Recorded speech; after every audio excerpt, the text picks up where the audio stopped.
Across the UK, online and on DAB. A radio star is born. You're going to love Talk Radio.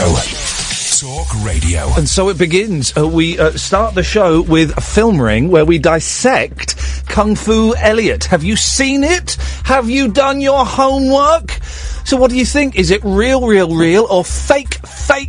08444991000. I'm Iain Lee. This is Talk Radio. This is the news. Late night, Iain Lee on Talk Radio. We have ways of making you talk.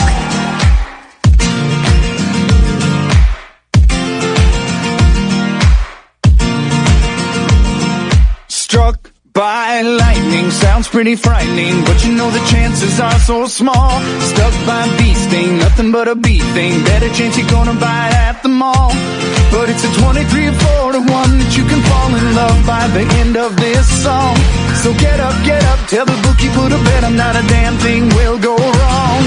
The odds are that we will probably be alright. Odds are we gonna be alright. Odds are we gonna be alright tonight. The odds are that we will probably be alright. Odds are we gonna be alright. Odds are we gonna be alright for another night. Hit by the A-train, crashed in an airplane. I wouldn't recommend either one. Killed by a great white or a meteorite. I guess there ain't a way to go that's fun. But somewhere in the world, someone is gonna fall in love by the end of this song. So get up, no one's never gonna let them, so you might as well sing along. The odds are that we will probably be alright. Odds are we gonna be alright. Odds are we gonna be alright tonight. The odds are that we will probably be alright. Odds are we gonna be alright. Odds are we gonna be alright for another night. Sure, things go wrong, but I'll take my chances. Odds are long, so why not play?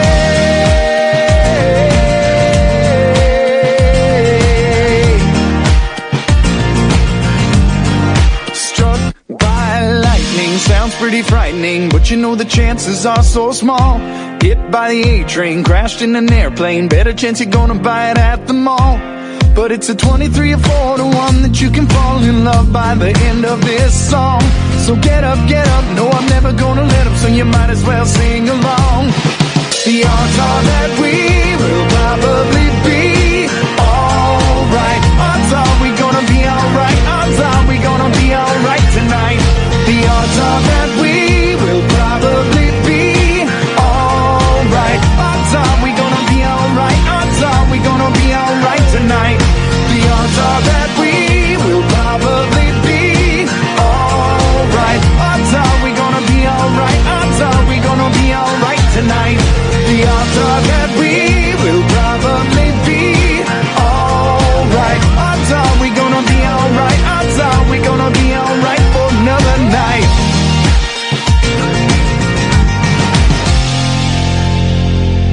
Evening, dear listener. Iain Lee, Talk Radio. 08444991000. Have you done your homework? There was homework this evening. We set it earlier in the week when I discovered what is my favourite film de jour, de week, whatever that is in French, de week. My film de week.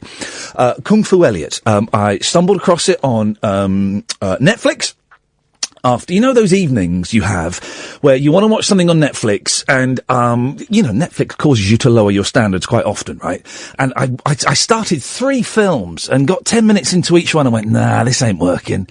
And then I saw Kung Fu Elliot and I thought, I don't think I'm going to like it, but I'm going to start this, and if I don't like it, I'm going to go to bed. I didn't like it. I flippin' loved it. Flippin' loved it. It is, whatever it is genius, right? It is genius. Now, your homework this week was to watch it. And I am so surprised that so many of you did. Thank you so much. Loads and loads of you have watched it. And I really appreciate that. Well, it's Welcome to Film Ring, named by a racist, because we're going to discuss it.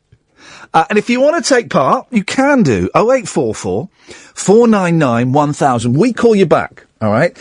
And it's really interesting. The film has divided people. There are people like me who love it.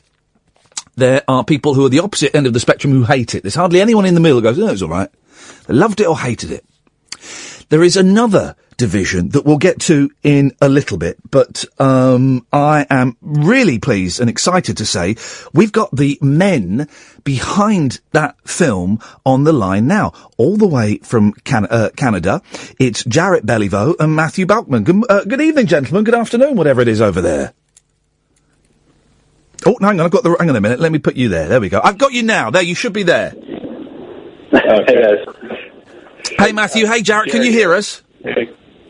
Yeah. I can hear you, yeah. Hey, listen, guys. Yes, I can. It's so nice to talk to you. First of all, congratulations on what is an absolutely brilliant film. I love Kung Fu Elliot. Well, thank you. How did it come about? How did you get to make it?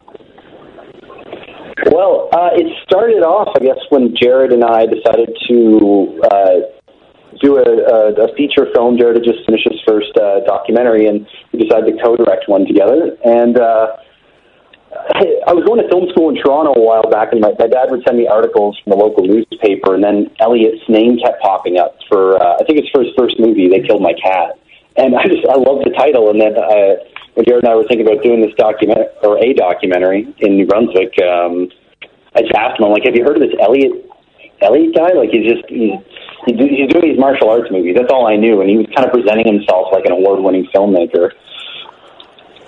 So that's kind of how it got started. Yes, yeah. We sent him a message on Facebook, and then decided to go down to Halifax to meet him, and we met him and Linda and Blake, I think, on the first trip down. Yeah. And he was up for being filmed and being followed around, was he? Oh yeah. It was. I think that Matt and I had never experienced anything like that, because sometimes you have to convince people to be a character or a subject in a documentary, and it was like Elliot had been waiting for us his whole life. Like, he kind of just took to it like it was totally normal to have somebody with a camera follow him around. And did you, listen, so many of we've had about 500 of my listeners have watched the film this week, okay? So we are gonna kind of explore some, spoiler alert, guys, we're gonna explore some of the twists and the turns in the film. Did you, he is, in the film, he's a bit of a he's not a bit. In the film, he's a fantasist, right? And it turns out a lot of the stuff that he talks about, his karate career and his dead wife and being knocked on the head by a falling tree, a lot of it is pure fantasy. At what point, and I'll start with you, Matthew, at what point did you realise there was more to this gentleman than just a guy that made action movies on a camera? Well, after our first visit with him, we knew that it just everything seemed so larger than life. He was, helping with I think the Make-A-Wish Foundation. He said he had a Japanese sensei. He said he had the best-selling movie in all of New Brunswick's history, the province we're from, and it was just we came away thinking if even 50% or 10% of this is true, it's pretty incredible stuff. But, that alone was interesting, not knowing right off the bat what was true and what wasn't.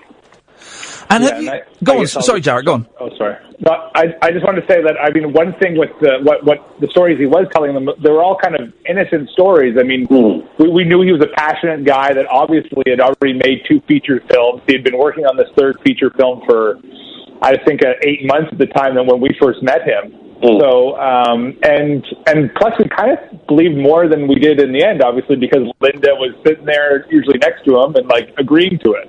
Yeah. So it was this kind of this idea that made part of this some of this has to be true. Yeah. Now listen, there is a big debate raging, but whatever happens, it's a genius film, all right? So this isn't knocking at all. There is a big debate raging, not just with my listeners, but in my own head. Is the film, and you can talk to me, guys, come on. Is the movie Kung Fu Elliot real, fake, or a little bit of both? It it's 100. If you're asking if it's real as far as all these real people and the situations really happened, that it's 100% real. Yeah. When people argue that it's not real, it makes us maybe seem like better like screenwriters than we are. I don't know if I could make up a character like Elliot, really. So yeah, it's 100% real. But I understand he's just such a larger than life character that if I was on the other end, I didn't know anything about the movie, I was just watching it, I might think the same thing. I don't know. Yeah, I think what's been interesting is this is a discussion that we've had for since the movie first came out about is it authentic? Is this just a big is this just are we pulling the wool over people's eyes and kind of but I mean everything happened the way it happens. The movie, the documentary really mirrors our own experience with Elliot. So that's the big thing. We really tried to kind of set it up just like we discovered everything. So. One of my favourite scenes is the scene where Blake is having his head chopped off, and he's sat in that cardboard box. And the poor fella, he doesn't look like he's in the best of shape anyway, and he's in a lot of pain. How long did that actually go on for when you were filming it? I'm pretty sure Blake's head was in that box for, I would say, close to an hour. Summer day, yeah. Yeah, it was a hot summer day, and the basement smelled like cat urine because, the cat that Elliot had killed, and they killed my cat, his first teacher, was actually obviously still alive and was living in his basement. Wow. So he had peed all over this mattress that he later he uses in that scene at the fireworks where he jumps out of the window and the fireworks are oh yeah, going off. That's the piss stained mattress. So the basement smells horrible. Blake, and Blake is diabetic and was really, really in a lot of pain. But Elliot was totally didn't really clue into any of it. Jaret, one of the things about Elliot is he's a liar, right? But there doesn't seem to be, apart from in the weird relationship with his missus, there doesn't seem to be any malice in it. Well, I would say that there is a lot that doesn't have malice, but there is some that I think hide his sexual perversions and those kind of things. And I guess what really was hard for us in the end was going back and thinking about our experience through the film and wondering if he'd always kind of been unfaithful to Linda through the whole time. And so there was, there is, he's very, I think because he lives in his own world, maybe he doesn't see it as something harmful, but there was a lot of I think he was hiding a lot of things that he was ashamed of through these tall tales. Matthew, here's the thing I don't get. There's a couple of things I don't get right, and I've worked in TV and I've made documentaries, not anywhere on the scale of this, TV documentaries, about video games and stuff. But I don't get how he invited you to film his infidelities. He invited you to go to a really messed up, unsexy orgy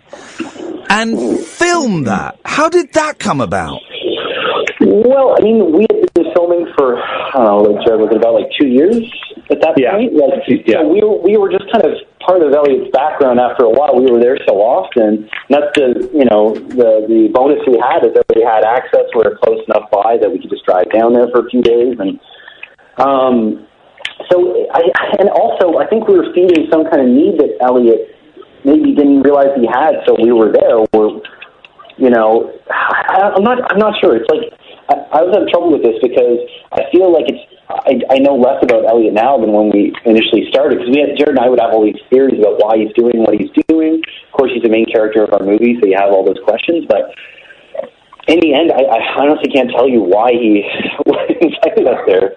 Jaret, why did we had been told? We'd been told by Blake that we were going to a transvestite party. Oh yeah. So I mean, and this all happened on one weekend that we decided to come down randomly, and Linda wasn't home. So I think we got to see a side of Elliot that we didn't see most of the time because Linda was there to make sure that he wasn't doing anything too crazy. Mm-hmm. And then, but anyways, how we got there was just totally Elliot's doing. Spoiler alert, guys, at the end it kicks off. Which one of you was he going to beat up? That was Jaret. Oh, yeah, he was going to beat me up. Yeah. And it's weird because until that moment in the film, you as the filmmakers had been pretty silent. We didn't get to literally and metaphorically hear your voices throughout much of the film. Why at that point did you become so vocal and basically grass him up for cheating on Linda? Well, I kind of had enough. I think that as just a person, I guess I kind of lost I kind of just lost my focus in that moment. I was just so mad because Linda, we had really kind of went down that weekend to talk to Linda about what we were concerned about with her life, and with Elliot. So, but when he had done this and this woman of the night had come to his, had been with him in Linda's bed, and Linda had found out and said that, she asked us to stay. That's how we filmed that scene, and also said that it was done between her and him. Yeah. So through the course of the argument, which lasted over an hour, that scene, over an hour of them arguing, you could see Elliot breaking Linda down. And then at that point, I just said, kind of had enough. I think I was just really I just got emotionally invested, and it was something I'd never done before. And it really was just that moment. And I think I've spent the last 2 years thinking about what if I would have done things differently. Well, he also said, "Get out of here! I'm going to pound you guys." So it's kind of like an instinctual reaction. How you reacted to that kind of, aggressively because he's, Well, yeah. I wasn't going to. I mean, obviously you didn't have to do that. You didn't have to go about it that way. But I'm just saying that, it's. Did Elliot try and block the film being released because he gets busted on so many levels? The fact that he's not a karate champion, the fact that he's been cheating, the fact that he goes to these weird, unsexy orgies, his whole life of lies is reduced to rubble in your film. Did he? The whole coma thing. Did he try and stop you releasing the film? No. It's kind of a complicated story after the movie transpired, because that's what makes it kind of so mysterious, and I'm sure it kind of fans the flame that people think maybe this isn't, maybe he's just a made-up character or an actor, because he did disappear after the filming of the movie for a while. We had a contact with him for a long time. He did. He didn't try to stop the movie, but he also tried to press charges, and we had the police involved for a little bit. There's other stuff that happened where he was telling lies to the police about how we had beaten Linda up, and so the movie got really the whole relationship was obviously broken. But he was in Inner Mongolia, so he didn't have access to any sort of Facebook or now. Listen, right? We've just had a tweet. God, these guys are good, right? And again, let me put my skeptical hat on, right? He's gone to Mongolia, and he doesn't have access to Facebook or Twitter or the internet. He is such an egomaniac, right? That I cannot believe that he is not on social media somewhere. Well, he is. He is on a fetish website called FetLife. Yeah, you can reach him on FetLife. That's about it. It's like the Facebook of the fetish world. Yeah. Yeah. So you could get him on that if you wanted to look up FetLife Elliot White Lightning. If anybody that's listening wants to do that, you can find his profile. Okay, if anybody's listening can do that. Chaps, by the way, if anyone has not seen this film, it's such a joy. It's, whether it's fake or real, and, you guys are good, it is such a joy. It's on Netflix in this country. It's on Amazon Prime. I think you can watch it on YouTube.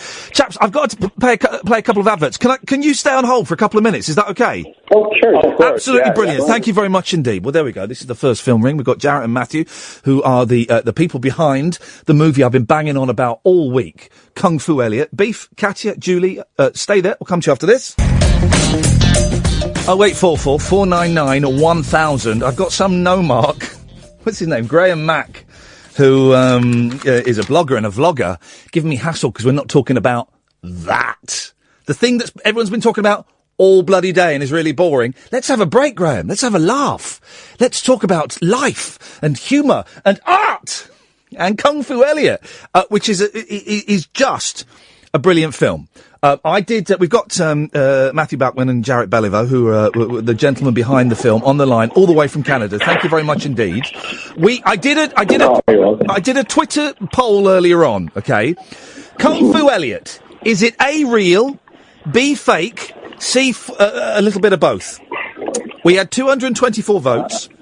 16% said real, 39% said fake.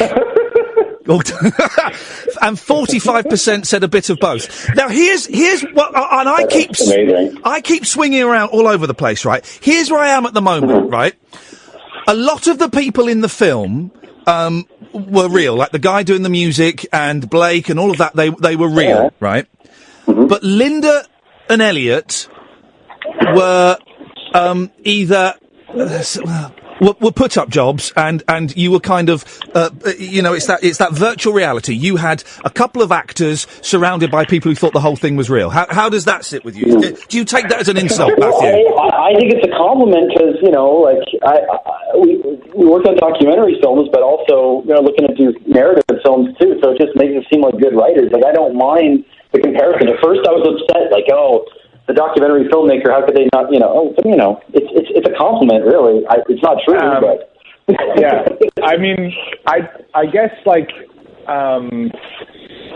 don't know, it's a really tough thing. I mean, for us, the whole movie is a little bit about, lying and untruth. And so it's it's motivated by this idea of a man who, lives in his own world. So a lot of it's made up because of a lot of it is just happening in Elliot's head. But, so it's a tricky thing. It's a tricky question. There are people who have picked up. My audience have really, really deconstructed this, right? And I've had loads of people, including my producer Catherine, who you spoke to briefly before you came on, saying there are clues in the film. There are lines about movies being smoke and mirrors, and that that movies are make believe. Okay, let's assume that it is a real documentary. How does it make you feel that people are questioning your integrity? Does it upset you? Does it excite you? How does it make you feel? Well, I think it's twofold. I mean, it's great to have created something so unbelievable that people are not believing it. But, and sometimes it's frustrating that people can't just accept that people like this exist and that we were just in the right place at the right time to capture this. So there's been a lot of frustration because I think that a lot of the documentary film festivals denied the movie's entry because they did not believe it to be real. Right. So there was a lot of mixed feelings, but in the end, I'm just glad that people are super engaged with the movie and care enough to be talking about it. That's true, yeah. But at the same time, it was split though, because there's a lot of really great documentary festivals that we get into that, that believe it to be real too. So it's it is kind of down the middle. So. I don't know. I initially thought it was more frustrating, but I'm kind of getting on board with it more. I don't really care as much. Gentlemen, are you okay? Are you okay to take a couple of calls from my listeners? I promise they'll be nice, and if they're not, we're here. We're here as long as you need us. All right, brilliant. Listen, it's not one of those. This isn't. Really want you to know this isn't a stitch up. It's not one of those shows where we get people to come on and be angry. We've got people who've got genuine questions, and I'm kind of on your side. Let's go to Lee. Lee, you're through to Matthew and Jaret, the makers of Kung Fu Elliot. What would you like to say? Well, I may have blinked at some point because I was getting very confused to what time scale we's in. Some scenes you had LCD screens and people using digital cameras, and other screens I noticed it looked like the 80s. Well, it wasn't filmed in the 80s, for crying out loud. No. Is that what you're asking? Was it filmed in the 80s? No. I didn't know there was some time travel going on. Well, how long did it take to film it? How long were you with Elliot? Okay, but do you mean his movies? Because I think that maybe that's the footage you're talking about that looks super old. Elliot, sorry, I think it's the scene with Blake. The scene with Blake. Okay, all right. Well, maybe Blake hasn't got a lot of money and he's just got a crappy old TV. That's a possibility. I think that's part of it, right? I mean, some of these people are of a lower economic status, and then some of their places look like the 80s or the 90s. But it's so I remember thinking, certain footage, oh wow, a lot of the stuff looks old, but then they talk about Facebook and you see a flat screen, so I get it. Let's talk about one thing too, though, that we didn't own a camera to make this movie. So you're talking about two guys that were on an extreme budget here. So we used 5 different cameras ourselves to shoot the documentary because we had borrowed cameras from friends. So yeah, the cameras kept getting better too. Yeah, so some of the cameras, and we did shoot the reenactment with a red and like a professional, crew about Elliot's like head injury. So that was a red camera. But just through the normal filming, we had so many different cameras that there is a slight style change to the way some of the footage look. Okay. Because one camera in particular, has like shallower depth of field and those kind of things. So, Lee, thank you very much. Let's get Beef on the line. Beef, you're through to Matthew and Jaret. What would you like to ask them? Hi, good evening. Thanks, Matthew and Jaret, for coming on and talking. What I wanted to ask is, because I've looked at all the YouTube, all the social media for Blake, for Blair, and everything like that, trying to suss out if they're real guys, and like Iain said, they vanished off the face of the planet. What I'm trying to figure out, and I think this is what I'm struggling with, is that his parents didn't want to appear in the documentary. Now, surely when you went and spoke to them, like doing the whole movie and everything like that, they must have said, yeah, he's always been a bit of a fantasist, a bit of a dreamer, or I've seen people who've made fan movies and everything like that. They have a very unusual mindset. But this guy seems to be like a bit of a Pied Piper, and he gets people, he brings them in and sort of adopts their life story into his own and twists it and turns it. But did anything, when you spoke to his parents, give some clue that this guy isn't a full ticket? Because by the end of the movie, it seems like he's using you when he has to help a rather ample lady with a wardrobe malfunction. He knows he's wired, so whatever he's saying in the privacy of the bathroom, he knows is being recorded. So it just seems a bit weird. Well, I think you're right that there's a bit of him using us using him, possibly a little back and forth of that. Obviously, we want him to be a subject of our movie. He wants whatever form of publicity or ways to make him feel good. I do think he didn't remember, though, as far as the lavalier mic. Because we were filming all day that day when he went to the washroom and said that, let that little information slip about him. There's a scene, let me explain. There's a scene where he encourages a very well-proportioned young lady to wear a very, very tight catsuit, and in the bathroom he goes and helps her get changed, and he's still wearing your microphone, and he says, God, I'd like to do some really rude things to you. I actually believed that scene, because when you're wearing I'm assuming he had a wireless mic on. When you're wearing a wireless mic all day, you forget you're wearing it.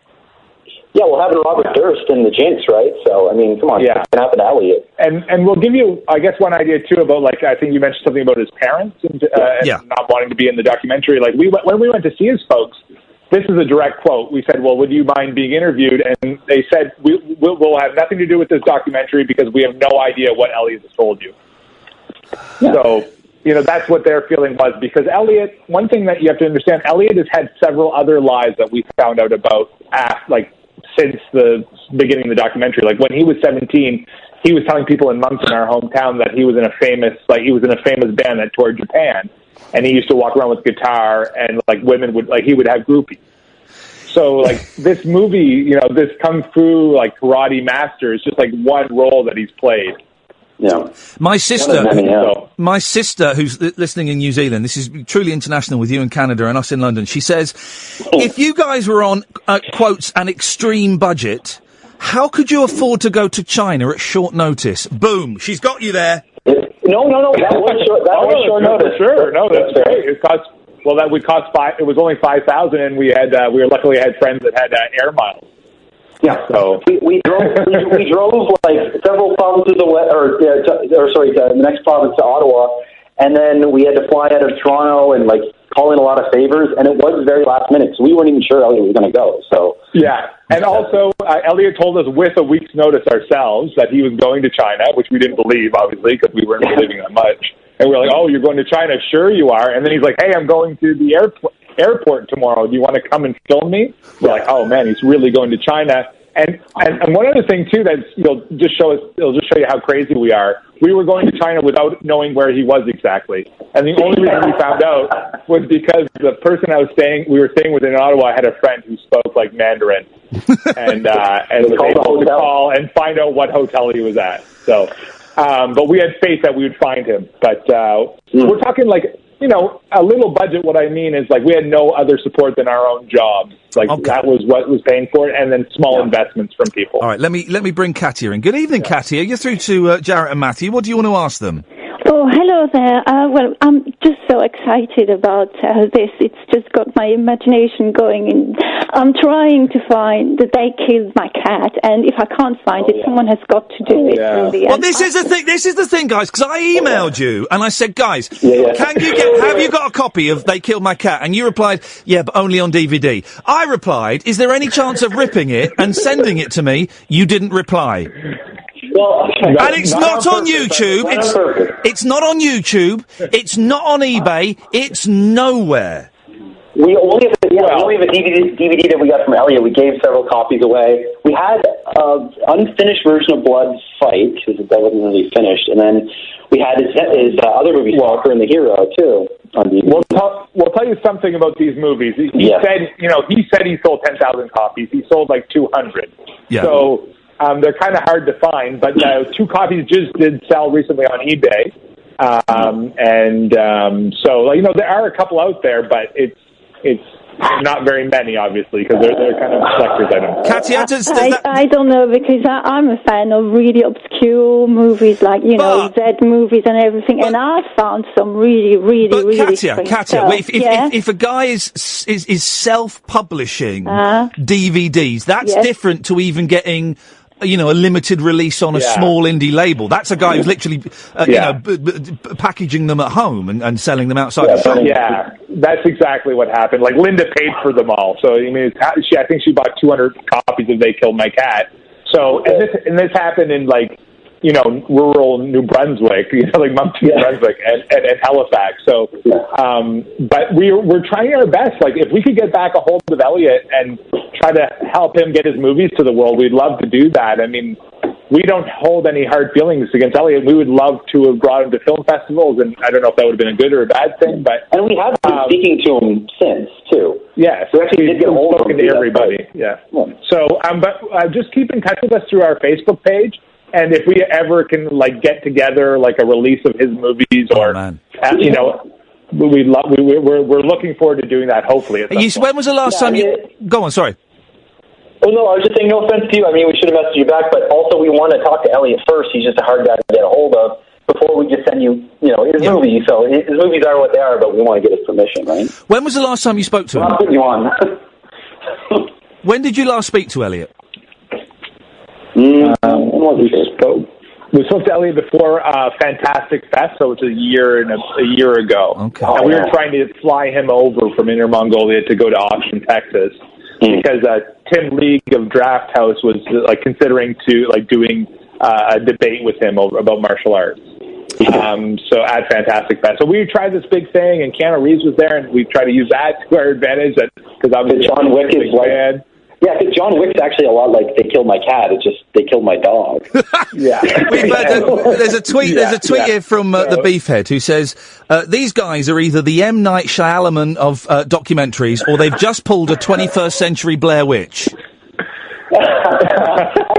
Honestly, I keep saying it over and over again, but people saying that is it's a compliment, because they're saying we're really good writers, but unfortunately, as far as creating a character like Elliot, we didn't do it. He's real. Reality is stranger than fiction sometimes. It's true. I think that one thing that we really went on was a hunch.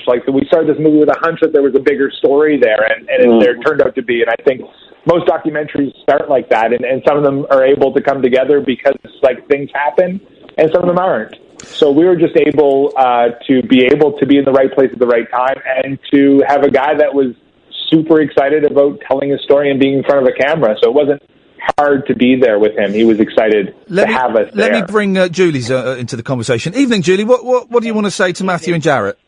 Well, number one, I watched the film 3 times, okay, and I really engaged with it. I felt a bit like I was back at school doing 3 times? Wow, that's creepy. I've got 2 points I'd like to make. Go on. First of all, I mean, Elliot he shows a classic narcissistic personality, with regards to only himself, no one else.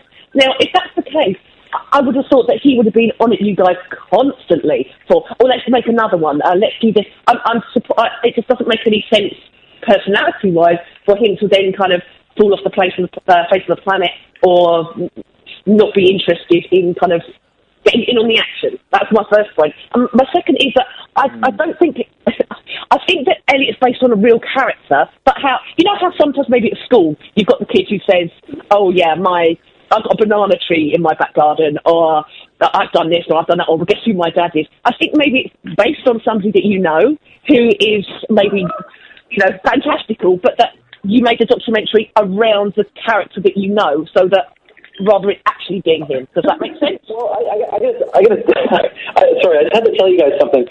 With the movie, the movie I'm Not There, starring Joaquin Phoenix, where he acted for a year and pretended to be crazy on David Letterman, well, they eventually said, this is a joke. We have nothing to benefit from not revealing that. That would get people excited. We have no reason to keep this act up if it's an act, and it is not. That's all we can say. Is that benefiting from saying we look like better directors probably if we said, "Oh, we made up these characters. We're geniuses."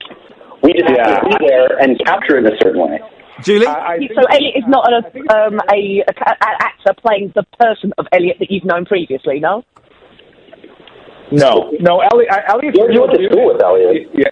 All right. Listen. I went to high school with Elliot, and no, I think that's what's confusing is just the access maybe, and just the how open he is to allow his life to kind of unravel in front of the cameras. But Elliot was living so many different lives to so many different people that I think that a lot of times he just didn't know what he had told us and what he hadn't.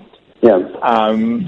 But no, Elliot is a real person. Linda really loved Elliot, and Blake really believed in him, and Blair really thought he was writing a theme song. Blair, inspired by Eye of the Tiger. Gentlemen, listen, I was going to talk to you for half an hour. Are you okay if we do the full hour? Is that all right? Oh, yeah, we're cool. All right, listen, I've got to do a few more ads. Stay there. We've got Matthew and Jaret. We'll ask about Linda in a minute, who is Elliot's long-suffering girlfriend, whether she's still on the scene and whether they've spoken to her. Gatford, Tris, Tom, we'll come to you. Let's have a quick break. We have to clear up a couple of things, okay? Because the people are listening intently. Johnny has picked up on something that Matthew and Jaret just said, and Grace Dent, who is kind of like an expert on these things, has picked up on something. Let's do these 2 points first of all.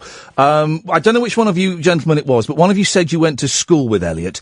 Johnny has just said they just admitted going to school with him. If that's true, they'd know he was a liar. Yeah, well, I went to school with him, but he went to every high school in Mountain and Riverview. I knew him. He wore a trench coat and a buttoned-up shirt. I went to school with him. I didn't never talk to him. But one thing is, let's clear something up. We knew Elliot was telling some tall tales. Yeah, of course. We thought they made the movie interesting. We did believe that he did have a dead wife, like his wife had died. We did believe that he had karate training somewhat, like we did. But we didn't know that he was saying some tall tales. But we thought, if anything, it was more interesting, and we thought Linda was in on those. But we never knew the extent of what he was really hiding. So that was as shocking to us as anybody that sees the movie. Yeah. So by no means are we trying to say like, hey, we didn't know anything, and like everything caught us by surprise. Like some things are kind of laughable right from the get-go. But if anything, it just became more interesting for us. Yeah. And Grace Dent, who's a writer over here and is an excellent writer and listens to the show, she's just said the last caller was spot on. There's no way Elliot would avoid publicity. Well, Elliot was in China, Mongolia, so he moved there. I mean, in the movie you can see him training doing some massage therapy. Well, he also wanted to teach English, and if you go on our Facebook page, or IMDb page, you can see an update from the teacher that actually hired him and fired him from his job in Inner Mongolia. So, there's a lot of evidence out there that you can find to support what we're saying, and not all just because we're saying it or from us. There's not a lot. Trust me, I've looked. I've spent the last week scouring. There's some. But you can find him on FetLife. It's FETLIFE. It's a fetish website. It's the Facebook of the fetish world. FetLife. Elliot showed us his site when we were filming with him, and then when we couldn't get a hold of him through Facebook when he went to China, because they don't have Facebook in China, we just like, okay, let's try FetLife.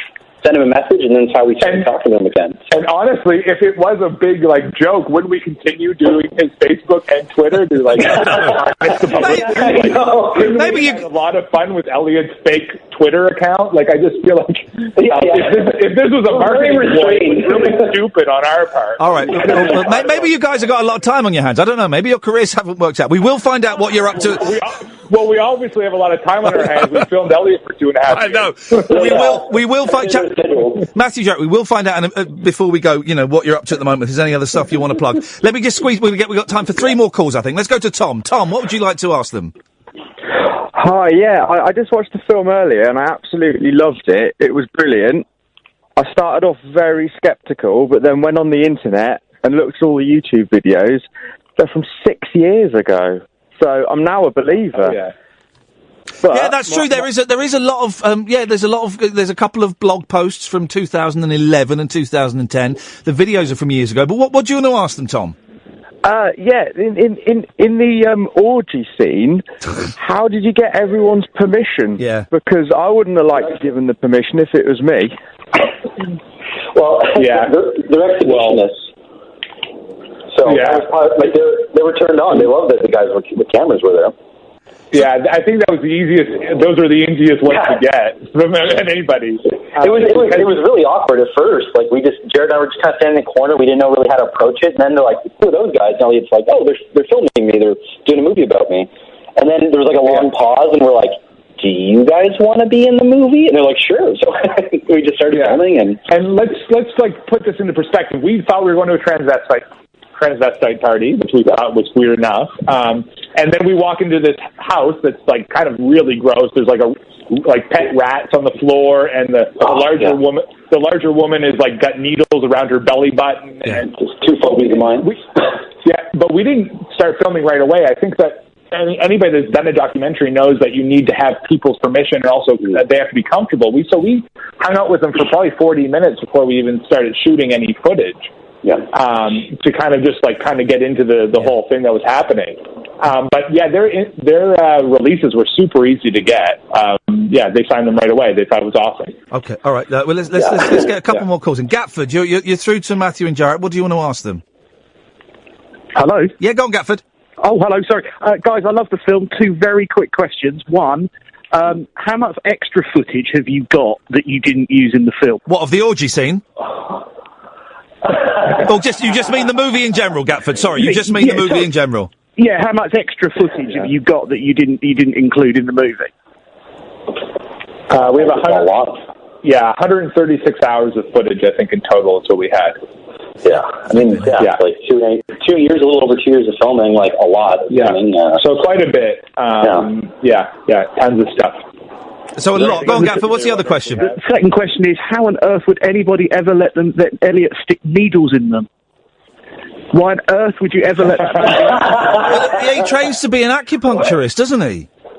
Who gave his permission to let him do that? Well, he was never successful. He never actually went and practiced as an acupuncturist. So, so that never came to fruition. But I know. Well, we were concerned about it. Obviously, we did have some concerns because we had seen him massaging in the movie. You can see him doing a head massage, and he looks really into it. You know, the young lady. Yeah, so we were always concerned about what was going to go on with there. But he never finished that course, luckily, in its complete form. So he never. We had no worry of him actually practicing. Is Linda still around? When was Linda is Elliot's long-suffering girlfriend? And I'll be honest, for a lot of the film, I'm on Elliot's side because she's a right miserable so-and-so and quite mean and moody. But then towards the end, when his infidelities become apparent and obvious, and that he's a fantasist, obviously, you know, your sympathies my sympathies switched to her. When was the last time you spoke to her? Probably a year ago. Around a year ago, like after the movie came out, we was able to speak to her because after we lost contact with Elliot, like he made certain that she was against us too for a while. Okay. So, but they did stay together for around 7 months after we finished filming the documentary, and then they did break up when he left to go to China and Mongolia. So, so she was, I think she's in a new relationship, and I think she's happy, which is great, and moved on with her life. She's not making movies anymore. All right, let's get the last caller is Triss. Triss, you're through to she's not making movies anymore. Oh, that's a shame. You're through to Matthew and Jaret. Triss, what do you want to ask them? Evening, fellas. Yeah, I wanted to ask you about Blake. So if Elliot dropped off the map and you couldn't get hold of him, that's one thing. But the scenes in that film, like when Elliot's saying, "Oh, Blake's going to have sex with a load of transsexuals and stuff like that." Did he ever try approaching you to try at least getting it edited or blocking the release of the film? No. He never. Blake was never against anything that was in there. And for one thing, I mean, that was just Elliot kind of like, and he didn't. I guess it was just Elliot antagonizing Blake, but Blake had no problem with the movie. I mean, Blake was pretty excited, and he's done. We actually have a film Q&A that he did, and he's been part of like other like filming that we've done to promote the documentary. So he was a fan, and he's never mentioned that part, so it didn't seem like anything that concerned him. Go on, Tris. What you were trying to say? Something, Tris? Yeah, is that Q&A up online? The full Q&A isn't, but we can make it available for you. Man, listen, man, put it online, and we'll send everyone over there. Tris, thank you for that. And also, and also our director's commentary that we did for the DVD we're bringing out has like Blake and Blair doing direct commentary as the movie plays. Let me put my cynic's hat on again. You've just said, what's the point in us carrying on this, if it were a fantasy? What's the point in us carrying on this fantasy when it was so long ago? Well, you've got a DVD to come out and sell, gentlemen. Who's going to buy it if you came out and said it was a fake now? Yeah, well, we would be we'd be lying, so why would we want to lie? I mean, first of all, it's a very hard thing to defend against after Elliot went to China. I'll agree. But we haven't been benefiting for 2 years straight from going, wow, that's going to be the best practical joke ever. Like, I don't have that kind of patience for one joke, like one punchline. Like I was saying, it would benefit us if we had written it and then came out with it, because then people would be like, oh, okay, well, I can clearly see these guys can do like fiction films as well as documentary, or affect the style of documentary. So it would be beneficial to us as filmmakers. One other point is that in a movie, even if it's a fake documentary, you still have to have so-and-so playing such and such a character in the credits. Yeah. We don't have that. We just have the people as their names in the credits, which we couldn't legally do if they were acting as a role. We'd have to put their names in it, right? We didn't have a budget to hire however many people showed up in the background and all this stuff. And I want to know who's the guy that played Elliot, and why isn't he acting again? He's an good. amazing actor. Like, where's his career? You know what I mean? Like, wouldn't that guy want to come out now? Like, Matthew and Jaret. I'm just about to tweet the Twitter page, the Facebook page. If you're following me, I'm going to tweet the Facebook page. If you're on Facebook and you look up Kung Fu Elliot, surprisingly there aren't that many. It pops up. When is it coming out on DVD? We're doing it ourselves, so we're trying to get it out by the end of August, I would say. Man, listen, when it comes out, send me an email and we'll give it a big plug on the show, and we'll get you back on as well if you want. What else are you do you guys work together normally, or was this just a one-off project for you two? Well, no, we were together for a while now. I worked on Jared's first movie, but we've been mainly just doing commercial work and like paying the bills, and I've been working on a script, comedy script. So we're just trying to like recuperate from this like incredible investment in time and energy that documentaries don't pay that well, especially when you don't get paid to make them. So we've been working on a lot of paying gigs, and looking at doing something else, but I'm not sure if it's going to be a documentary, because documentaries are a gamble. Yeah. I mean, not all of them will turn out as Kung Fu Elliot, so it's like you really need to be particular on what you decide to spend your time to do. Matthew and Jaret, you've been such good sports. It's been such a pleasure to talk to you, and congratulations on what is a fantastic film. Thanks. Well, thank you very much, and thank you for having us. It was our pleasure. Absolute pleasure, guys. Keep in touch and let us know when the DVD comes out. Well, weren't they delightful? That was Matthew Bauckman and Bauckman, and Jaret Belliveau, who are the brains. I need an outtime, please. The brains behind Kung Fu Elliot. If they're liars, they're bloody good. Right? They're bloody good. And someone has sent me the website that Elliot is registered on. It's not Set Life, it's Fet Life. Not safe for work. And I'm certainly not going to register an account. Does someone want to register an account on FetLife and find, I believe he was listed as Elliot Lightning Scott. Can someone do that? Because, man alive, if we could get Kung Fu Elliot on this show, that would be the show to end all shows. Thank you. We can carry on talking about that if you want, or we can talk about other stuff. Thank you so much for that. Thank you everybody who asked questions. If you could give me an out time, please, guys. Thank you everyone who asked questions, and everybody who watched it. Thank you. And can you let me know, just on Twitter, even if you didn't watch it, did it work for you? Listening to that hour, that's a whole hour of radio. I thought we talked to them for about half an hour, right? If you didn't watch the film, did it work for you? Because it's an odd thing. You're right, Ed? Yep, just doing this. Okay. It's an odd thing to talk about a film that you haven't seen. So I'm hoping you found it interesting. Thank you very much indeed. There we go. That's working now. I loved it. What lovely, lovely gentlemen. I shall send them an email later on. I've just tweeted the Facebook page. If you type in Kung Fu Elliot and on Facebook it pops up, go and have a look at it and you know, send them our best wishes and tell them that tell them what you thought of the interview and what you thought of the film. I'm still not completely convinced. My take on it, Elliot did make They Killed My Cat. He did make a film called The Stalker. And those two gentlemen thought, we could have a bit of fun with this. And there was a little bit, this is my take at the moment, and it will change because it has constantly changed since I saw this film last week. They had this wonderful, eccentric character, and they perhaps introduced him into some slightly staged scenes. I don't know.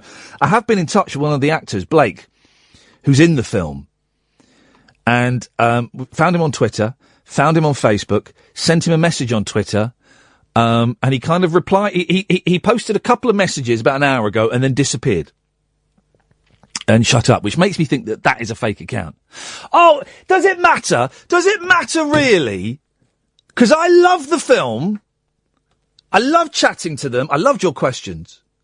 That's what it's all about, isn't it? It's a movie. It's a movie. When the DVD comes out, they're getting my dollar. I'm at the front of the queue. 0844 499 1000. I'm Iain Lee. This is Talk Radio. Talk Radio. Well, that was fun. 0844 499 1000. We can talk about that. We can talk about anything. I mean, do we have to talk about that, though? You know, that. I'd rather not. I'm getting grief from some no-marks on Twitter because I'm not, but in fact, no, we won't. Late night, Iain Lee on Talk Radio. We have ways of making you talk.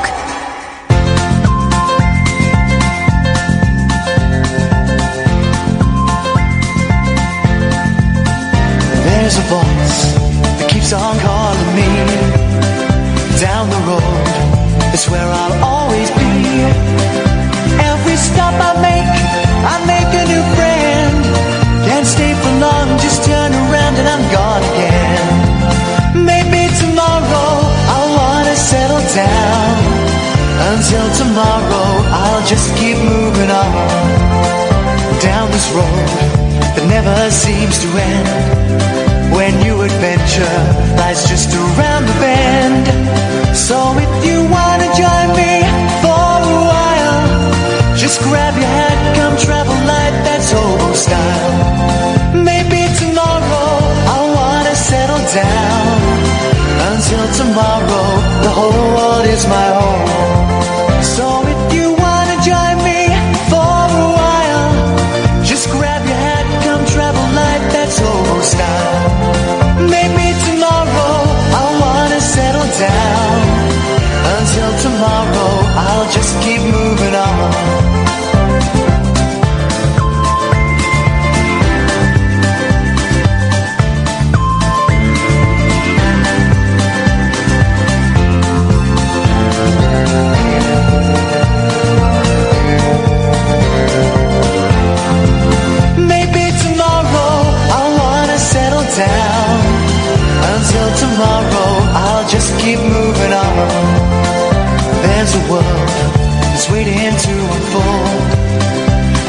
a tale no one has ever told.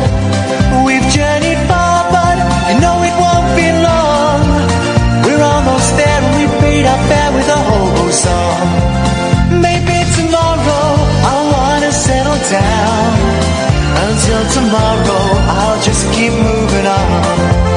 So if you wanna join me for a while, just grab your hat, come travel light, that's hobo style. Maybe tomorrow I'll find what I call home. Until tomorrow, you know I'm free to roll. Just one thing. If you block me on Twitter, I've got 2 other Twitter accounts, guys, so I can hunt you down that way. This is Iain Lee, this is Talk Radio, 0844 499 1000. Let's not talk about that, because it's boring, and it's been all day, and some people are really upset, and some people are really happy. By the way, congratulations if your side won. But let's not, let's celebrate life and love and films and music and the fact it's the freaking weekend, baby. I'm about to have me some fun. The fact I'm going to go and see Pets tomorrow. The fact that the first ever, feature of, film A Ring, named by a racist, was a huge success, and we will be doing it again. I don't know when, I don't know where. I need to find the right movie. This show is unlike any other show on the radio, so I don't want any no-marks telling me how to do it. I know how to do it. It is instinctive. I connect to the spirit that drives the cosmos, and it guides me. And it guides me to say, you can call in about any old thing. 0844 499 1000. But let's just avoid that, right? Because a lot of people are happy, a lot of people are sad. There's so many other outlets where you can talk about that. So many other outlets. This is probably the only radio show on at the moment, certainly the only phone-in radio show at the moment that isn't talking about that. So let's be that oasis, shall we? 0844 499 1000. We call you back. Alan's on the line. What the? What was that? Hip, hip, hip, Alan! How are you, Bob? I'm very, very well. Better than you. You sound like you got tuberculosis. Sorry, I'm calling nature. You're not having a whiz now, are you? I'm having a button. What? You know the button you press to get rid of the swears? The button you press to get rid of the smell? No, the swear words. Oh, you're having a dump now? Yeah. While I'm talking to you? Yeah. I'm talking to you. You're on national... It's only DOB and online. Radio... Sat on the toilet, having a dump. Yeah. I wish we were talking about Brexit now. Something's Brexit in Alan. He had a referendum and 51% of Alan said dump it. I've got to leave. 51% of Alan is leaving his body as we speak. Oh no! But that's not what I wanted to talk about. Well, I wish you hadn't talked about it. I can't. How long do you think you'll be? I'm sorting now. You're doing what? I've finished it. You're not going to wipe, are you, while I'm talking to you? No. I'm going to come back to you in a few minutes. I can't. That's left a bad taste in my mouth. Oh. Mike's on the line. Good evening, Mike. You're not emitting bodily secretions, are you? No, well, that's really cheered me up, actually. Gosh, your life must be miserable. I'm pretty miserable today. Sleeping. I love cabbage. I wish he lived with me. Do you know what? I bet his mum and dad wished he did as well, Mike. You can help find Kung Fu Elliot. I don't need to help to find it. I found it. I'm looking at it now. Go on. Have you logged into FetLife? I have, and I've used the name Iain Lee as my username. Oh, no! So. Come on! Everyone's going to know... Sorry, everyone's going to think I'm a pervert! It's weird. So there's lots of, the advertisements. Yeah, for those who don't know, and let's not go into too much graphic detail, but FetLife, it is a website that specialises in linking people with very, very specific personal interests together. And we have been told by the filmmakers, Jaret and Matthew, that Kung Fu Elliot is registered on there. Have you managed to find him? Yeah, I'm looking at it now. Can so you? You've got 95 pictures on there. Right, all right. Hang on a minute. I've got... can you, if I, would you mind if, well, it's my name, would you mind sharing your login details with me? What did I put as my password? Well, crying out loud. Can I pass you back to Kath? Yeah. And she can get the details. I'll log in and then we can have a chat. Is that okay? Yeah, that's fine. All right, you talk to Kath. This show has taken a turn for the worse.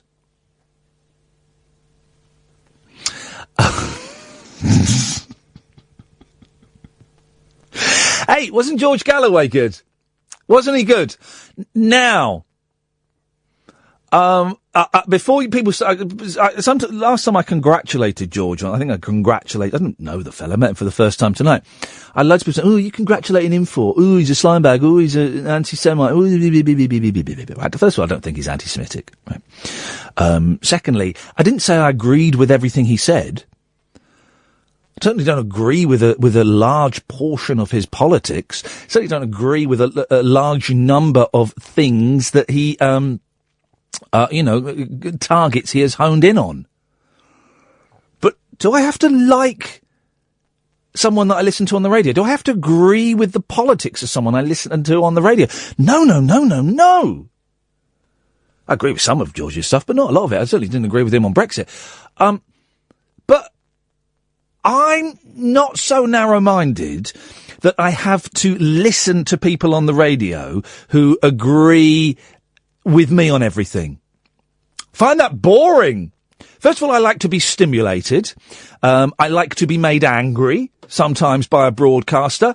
I like to have my ideas and my ideals challenged. And beyond all of that, he's a bloody good broadcaster. Whatever you may think about him, I personally think that George Galloway is an excellent broadcaster. And if I'm honest, his show tonight, first show in, right, in the new regime, okay, and he played a blinder, I thought. He played an absolute blinder. 0844 499 1000. We will get the details of that pervert paradise after this. I thought George did very well. George, how do you think you came across? George, you're a fanny. Well, that's just... You what? George, you're a fanny. Well, I never. Don't be so harsh on yourself, George. George, you're a fanny. That's him. That's how he builds himself up before the show. I could hear him in the toilet. George, you're a fanny. George, you're a fanny. Okay, so, Kung Fu Elliot. It gets mysterious-er and mysterious-er. Mike, we've got your login to FetLife. Thank you very much for sharing that. You there, Mike? Yeah. You're there, okay. Yeah, I'm I've here, looked, it's, you type in Elliot Lightning, and he pops up. And he updated his profile page 5 days ago. So he's real. He's definitely rich. Yeah, he's weird, isn't he? Here are some pictures of him. There's a picture of him dressed as Superman. He looks nice in that, I thought. He does look nice in that. I'm going to message him. Oh, no, you can message him. That's probably wiser that you do that. You can use your media charms. There's him with what you have a look. Look, there's Kath's come in to have a little look. I thought they'd be mucky. No, let's we can browse. Oh, there's a picture of him on the bed with the leopards. My bed inside my new home. It would appear that he is living in China. There are some pictures of his. Okay, there are some. Have you seen the one in his nice yellow dress and his red hat? Yeah, up the top, I saw that. Hang on. Oh God, yeah. There are a lot of pictures that look like they could be taken from the movie. Yeah. That's. Yeah, there are actually. Yeah. Picture of him as a sailor. Yeah. And when he stood on some rocks, thinking he's Jet Li or something. A lot of those pictures look like that. Well, they are taken from the movie.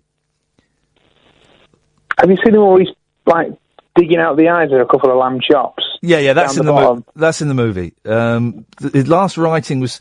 All right, the last writing was 3 years ago, and the last update was 5 days ago, 6 days ago, 6 days ago, and then 9 months ago. So, I mean, maybe those guys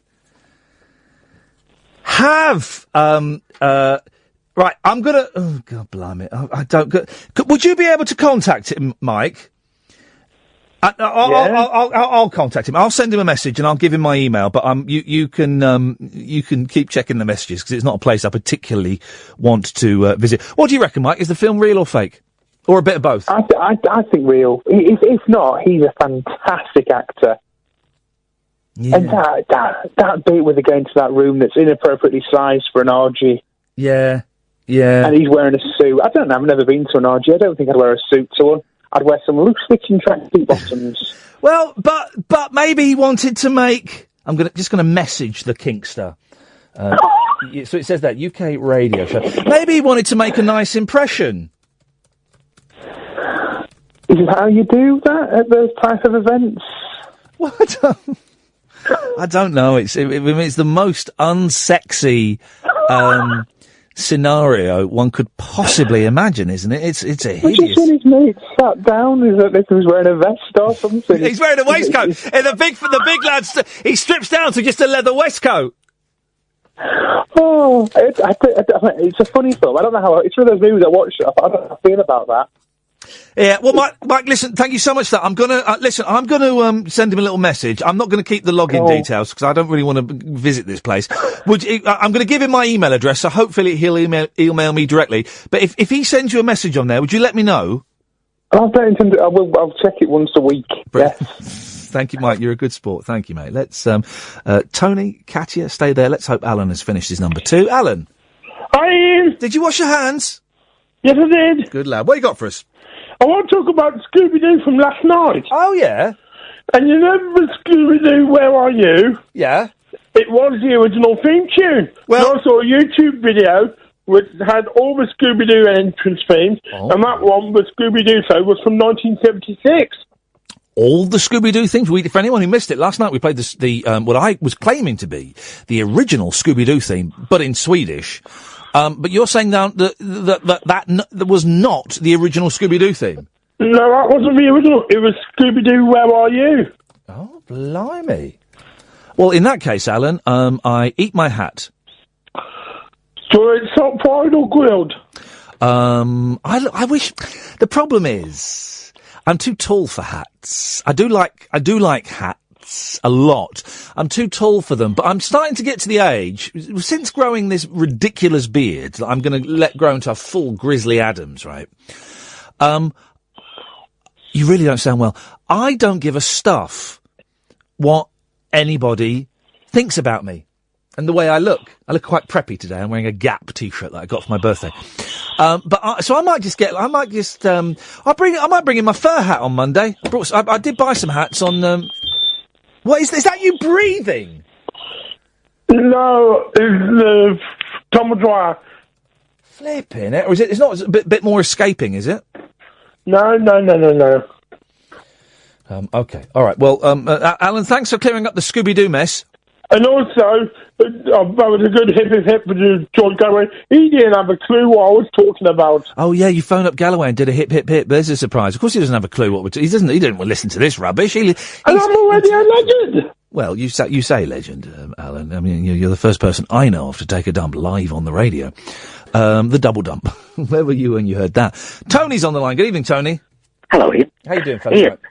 No, not so bad, thanks. And George is a very sparky person, as is another George Webley. Did you ever meet him? Big George. No, I didn't meet him. Yeah. No, I didn't meet him. Oh, what a pity. But you must have heard him. Yeah, of course I have. I have one of my favourite clips of all time. A clip from a Big George radio show inspired me to do my first ever solo tour. I can't play it. It's too rude. Oh, right. How long ago? I don't know. Roughly? What, was the clip? Yeah. Oh, I haven't got a clue. I don't know. Oh, right, yeah. No, I used to listen and talk to George a lot. Yeah, he was good. He was good. He wrote the theme tune to Have I Got News for You as well. Absolutely. Yeah. Did you hear the story about how he did it? No, I didn't, Tony. Well, he was pushed for time and sort of did it on that kazoo and sent it to the guy's answer machine. Oh. And so the guy who he did it for picked it up from his answer machine. And it's that very recording that they use. I think it was, yeah. For when they play out the theme tune. Yes, that's right. Yeah. No, absolutely brilliant. We did musical things over the air. He asked me to play on the guitar "Happy Birthday," and which I got more or less right, but fluffed the last few notes, which was very annoying. And did you pick up that question I gave you the other night about chord backgrounds to lyrics? The what? Chord backgrounds to lyrics. So if you were, say, for instance, singing "Blown in the Wind," yes, and you didn't know the chords, yeah, how would you decide what chords to play? I don't understand the question. I would fudge it. I would either strum it so you couldn't hear what the chord was. Oh, right. Or I could probably work it out quite easily. How though? Well, just because through experience. Ah, right. Okay. Fair enough. Then. Why? Yeah. What answer? I have limited guitar knowledge, but I would. Oh, I thought you could play well. No, I can play. I can strum a few chords and that's it. But I could strum. You kind of learn when you're strumming a C chord whether it's going to go to a G or a D. Yeah. Right. I just wondered if there was a theoretical background. So that you could say, well, if you're singing this and it is in this key, then you're likely to use these chords. And I think that's possibly true, but my musical knowledge is not that good enough. Yeah, to well, be there's able that, to and you just know where the chords are going to go. Like I can sit at home, I can't play the piano, but I can play majors and minor chords, and I can kind of work out simple songs on there. You just go, right, I'm playing a G, so it's probably going to be a C, and is it going to be? It's going to so it goes to an F. Okay, fine. Yeah, that sounds good. Anyway, what I was really going to ask you... you mean we haven't got to it yet? This was the hors d'oeuvres? Oh, yeah, what was going to... About Kung Fu Elliot. I only heard the last couple of minutes of those guys, but they sounded kosher to me. They were good, weren't they? Yeah, they're brilliant. And if you could sum it up without activating the spoiler alert in a couple of sentences, what would you say was good about Kung Fu Elliot? It was a good film. I like watching it. It is about a man who is an idiot. The end. Oh, really? Yeah, there we go. And I hope that fills in the gaps of your knowledge. Kath, you're right. You're looking flustered. You're looking a little bit flustered through the glass. Are you flustered because you want a cup of tea? Is that what you're saying, baby? You're flustered because you want a cup of tea. Hey, what are you doing on? You've been on already. Hello? Did you just drop one? Hello? I heard you drop one. Are you talking to me? No. I don't see anybody else here. Okay, I didn't hear my name. I didn't say it. Hello? I heard you drop something. No, you didn't. It's the Alan did.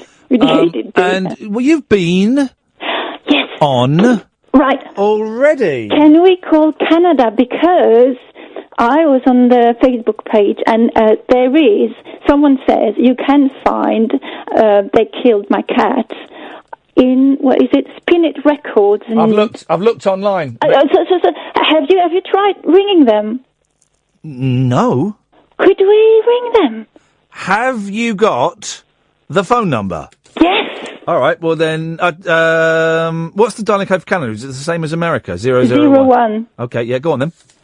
Okay, 506. 506. 855. 855. 611. Oh, good use of the word treble there. Well done. Doesn't get used too often these days. When are you going back home now that we've booted your lot out? Yeah, I'm almost there. I don't know. Just Soon, scary, isn't it? Anyway. No, it's great. Got rid of you. Got rid of the slackers like you.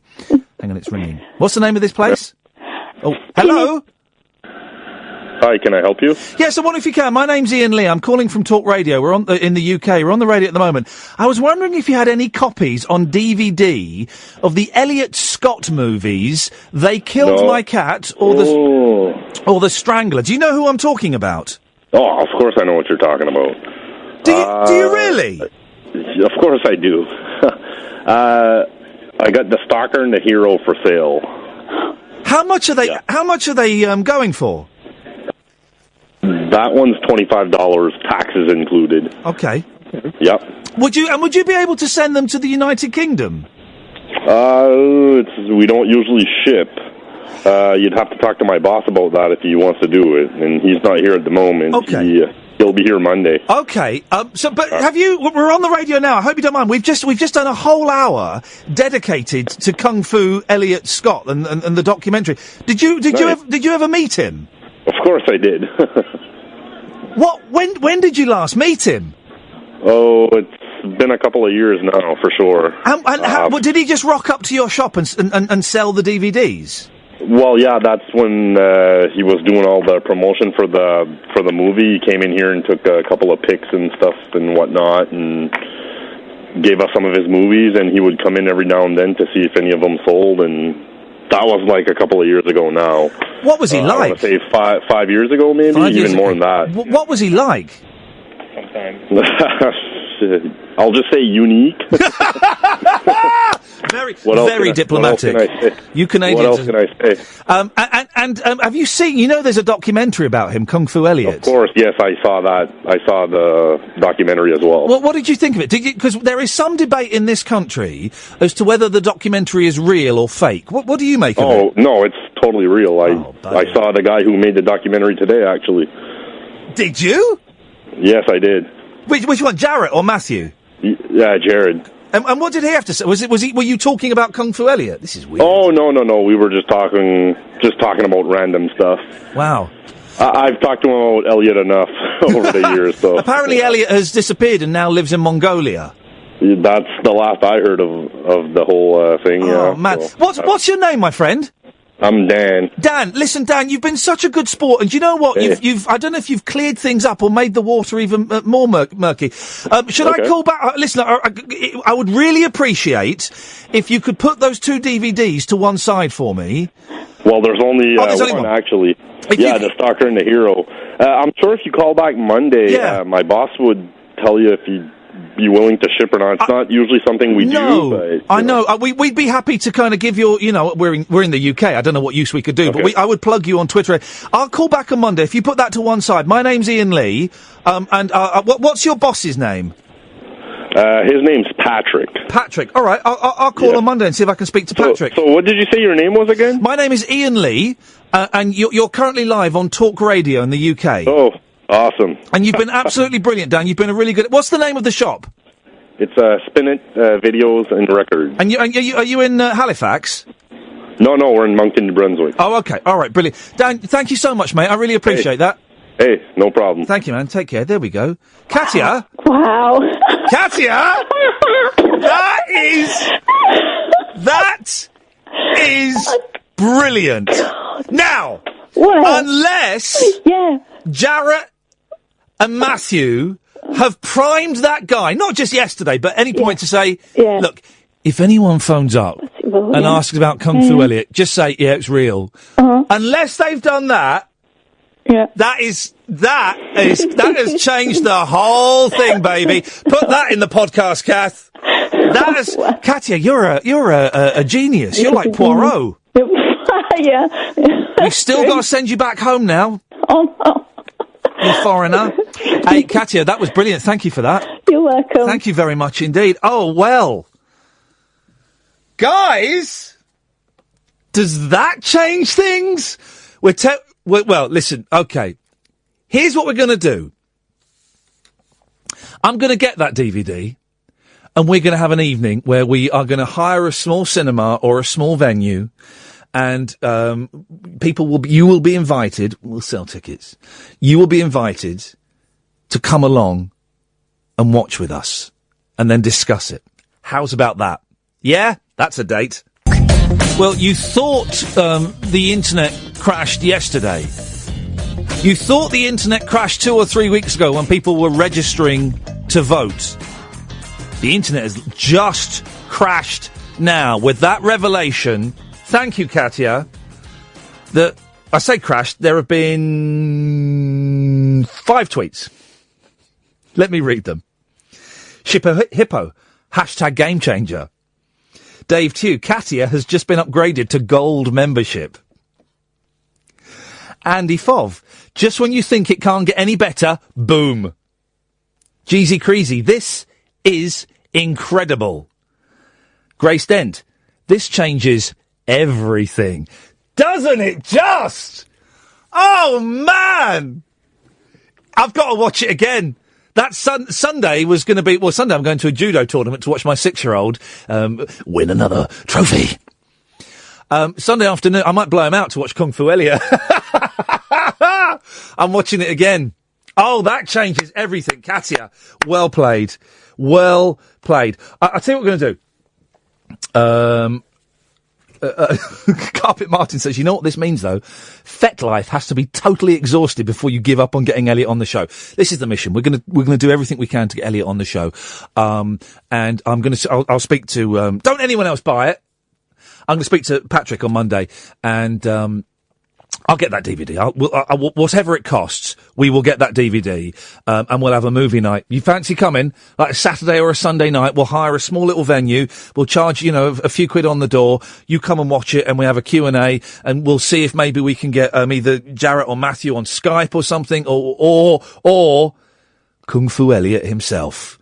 If he can stop, being Rogered with a strap on. Because that's what it looks like from his page, that's what he's into. Which is great news for him, and is, well done.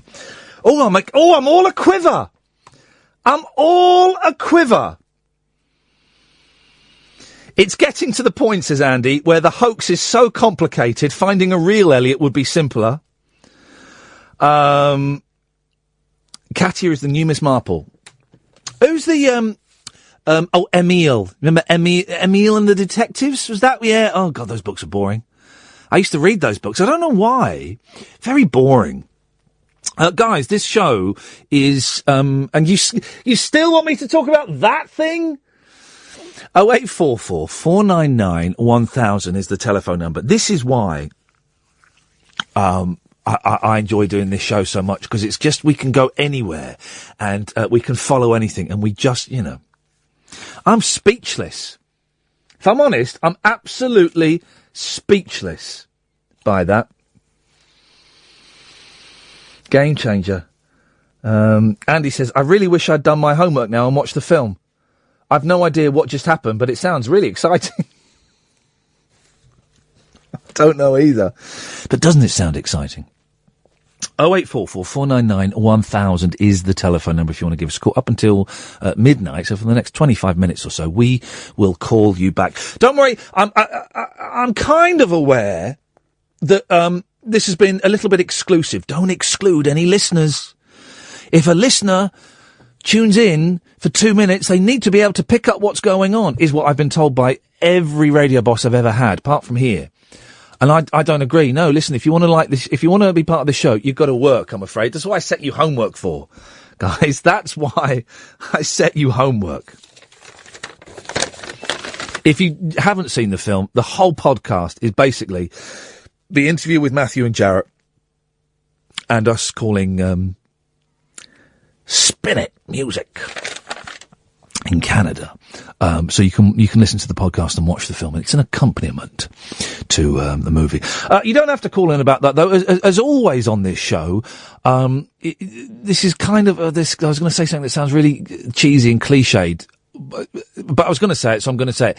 This is kind of the antidote to phone-in radio, in that.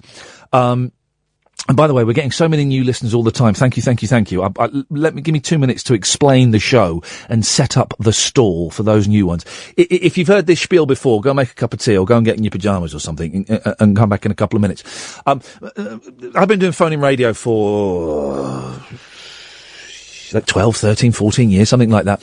And I'm a big fan of phoning radio. I listen to it, right? I listen to it all the time. I don't really listen to music radio, but I listen to phoning radio, LBC and talk radio back in the day, and Radio 4 and some of the local radio stations, and all of those things. And it really frustrates me when you get that. Well, in this hour, we're asking the following question. Because you wouldn't do that, would you? If you're going to meet your mates down the pub or go out for lunch, you wouldn't say, OK, guys, it's great to see you. I thought for the first hour, I would ask you, do you think it's right that David Cameron has stepped down as Prime Minister? And then for the second hour, I thought I'd ask you, do you think it's time for Jeremy Corbyn to step down? And then for the third hour, I thought I'd ask you about sweets from the 70s. You don't do it. You kind of go in there and you go, hey, flippin' heck, I watched this brilliant film the other day, Kung Fu Elliot, right? You won't believe it. Then you talk about that, and then someone will say, oh, that reminds me of when I used to do karate at school, and we had this teacher. And then someone else will go, here, forget all that. Have you seen my new car? And your conversation will kind of go like that. And your mate will come in looking miserable. Go, hey, what's wrong? You go, I've just split up with my missus. And that's kind of how the conversation goes. And that's what I'm trying. I'm trying to recreate on this radio show. No, not recreate, because that implies there is something a bit false about it. That's the environment I'm trying to capture on this radio show, where I will sit here and I will talk about stuff that I feel is important, or stuff that has happened to me and isn't important, or whatever. And you can call in and talk about that and follow the conversation, or you can call in about what's happened to you today, or a ridiculous thought that you had, or, we had the fella there talking about chords to the guitar. Anything, right? Very rarely do I kind of set parameters. I don't want to talk about, you know what. Tonight, please. Let's have a night off. We've got another 2 years of it, at least. And all of the radio today was extended broadcasts about... The excitement for me died after David Cameron resigned. It's like, oh, OK, right, Prime Minister Boris Johnson. OK, right, well, that's that. Let's get on with our lives, shall we? So let's avoid that. Apart from that one thing, anything else goes, OK? 0844 499 1000. 0844 499 1000. Between now and midnight, we will call you back. 0844 499 1000 is the telephone number. So I did a terrible... I think I committed did I commit a crime today? I don't know. I did something terrible, right? I did do something that was inappropriate. Took my dog for a walk today. That's not it. She gets right on my nerves.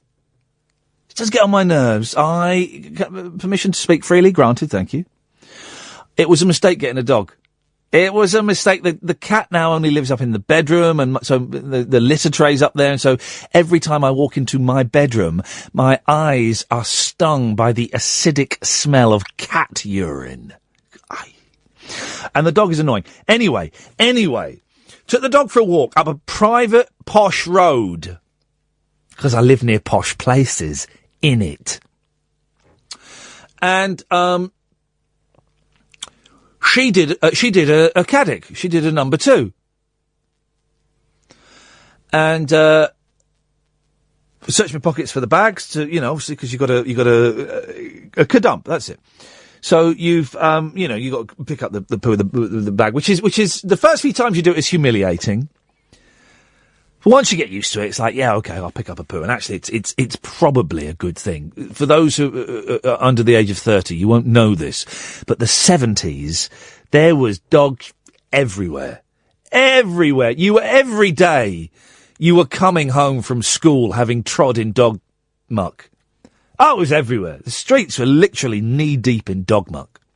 So it's probably a good thing. 0844 499 1000. And the dog did a kadonk, outside a really posh house on like their sort of lawn. So I searched my pockets for the bags to pick it up, because I'd sorted the bags out when I left. I didn't have them. I didn't have them. It's on a really posh street, loads of houses overlooking the area. And I didn't have the bags. I was stuck. I was in a quandary. So I did what I think any right-minded person would do. I mimed pulling a bag out of my pocket, bending down and picking up the dog feces and tying the bag up and then sort of hiding it in my hand. There was no bag. I did not pick up the dog poo. 0844 499 1000. I mimed it. And I felt, well, I didn't feel terrible. That would be, don't you start criticising me, Lance. Delete your account. Lance is the guy that runs the Waterstones Uxbridge account who posted this week, instead of nice tweets about films, filth.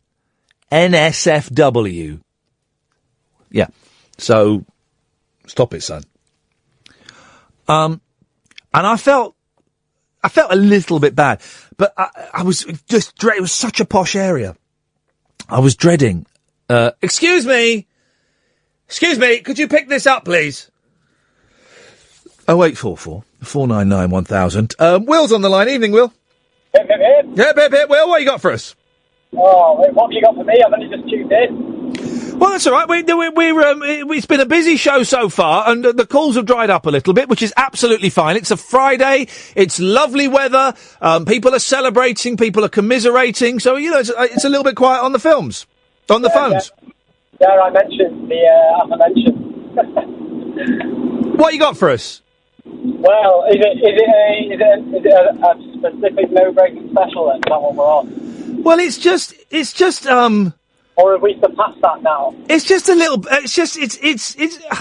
It's kind of been everywhere today, and I'm trying to offer tonight, and it may be, I'm probably making my job harder because it would have been really easy to come in, open the phone lines, and go, "Hey, how do you feel about what happened?" I'm trying to create an oasis tonight where we can sort of escape from that, and there are people celebrating and there are people sad, and I don't want people coming on and being nasty about the winners, and I don't want the winners coming on and gloating. And also we've had what? 6 months talking about it. We'll have another 2 years talking about it, Will.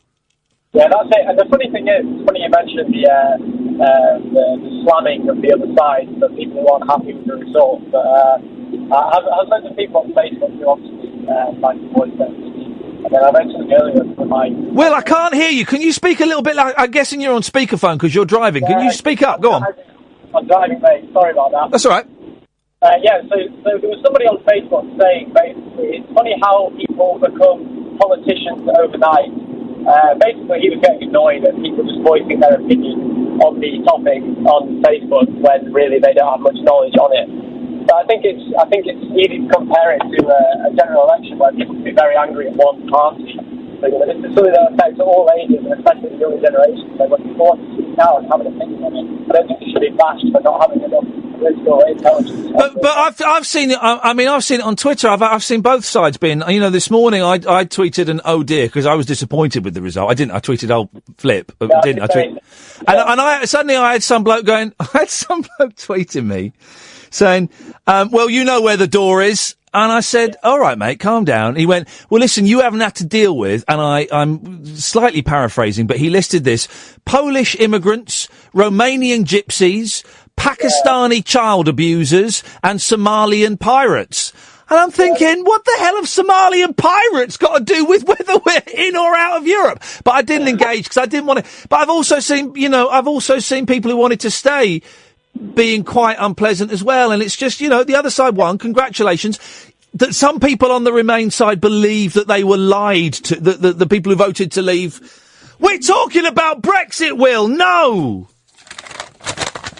We were talking about Brexit, Kath. Well, I'll leave you for 5 minutes. I got sucked in. Will sucked me in. Wow. To talking about it. Happens. But I did, You shut it down though, right? Yeah. I did get some guy talking about Somalian pirates and Pakistani child abusing rings. Okay, man. Okay, congratulations if you won.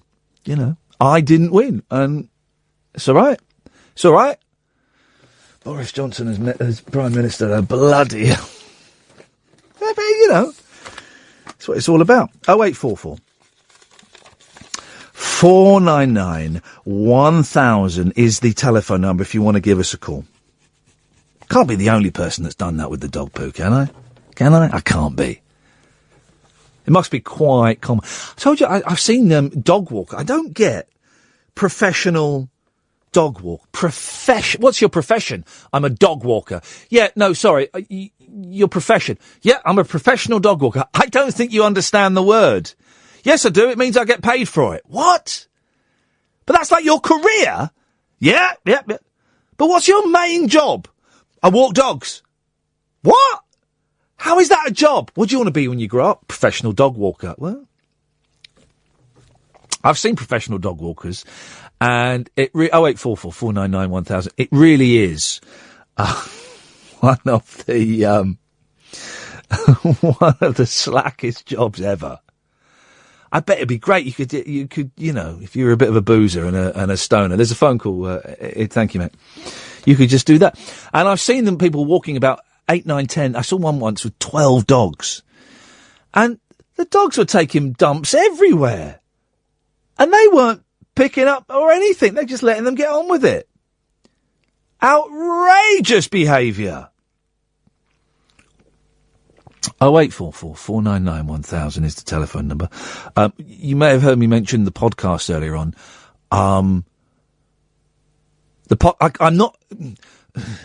The podcast has done really, really well. Have you seen how well it's done it? We'll show you later on. I'm not going to go into the details and specifics of it because it's not fair, but on air. But the number of downloads has way exceeded my expectations for a brand new show. So thank you. If you want to get the podcast, if you go to iTunes, type in Iain Lee, Iain, Lee, talk, and it pops up. And to everyone that's downloaded it, wow, the figures are incredible. And at some point, when we reach, let me do the maths, when we reach the million mark, in 5 months, if we follow that trend, I'll let you know. Rob's on the line. Hello. Hello, Rob. Hip, hip, hip. Hip, hip, hip, Ian. How are you? Yeah, good. Really good, thank you. I'm really enjoying tonight's show, actually. Excellent. And it's nice this is a Euro-free zone, I think. Yeah, it's everywhere. Exactly. So I've got a topic, which is that I just want some advice from your listeners.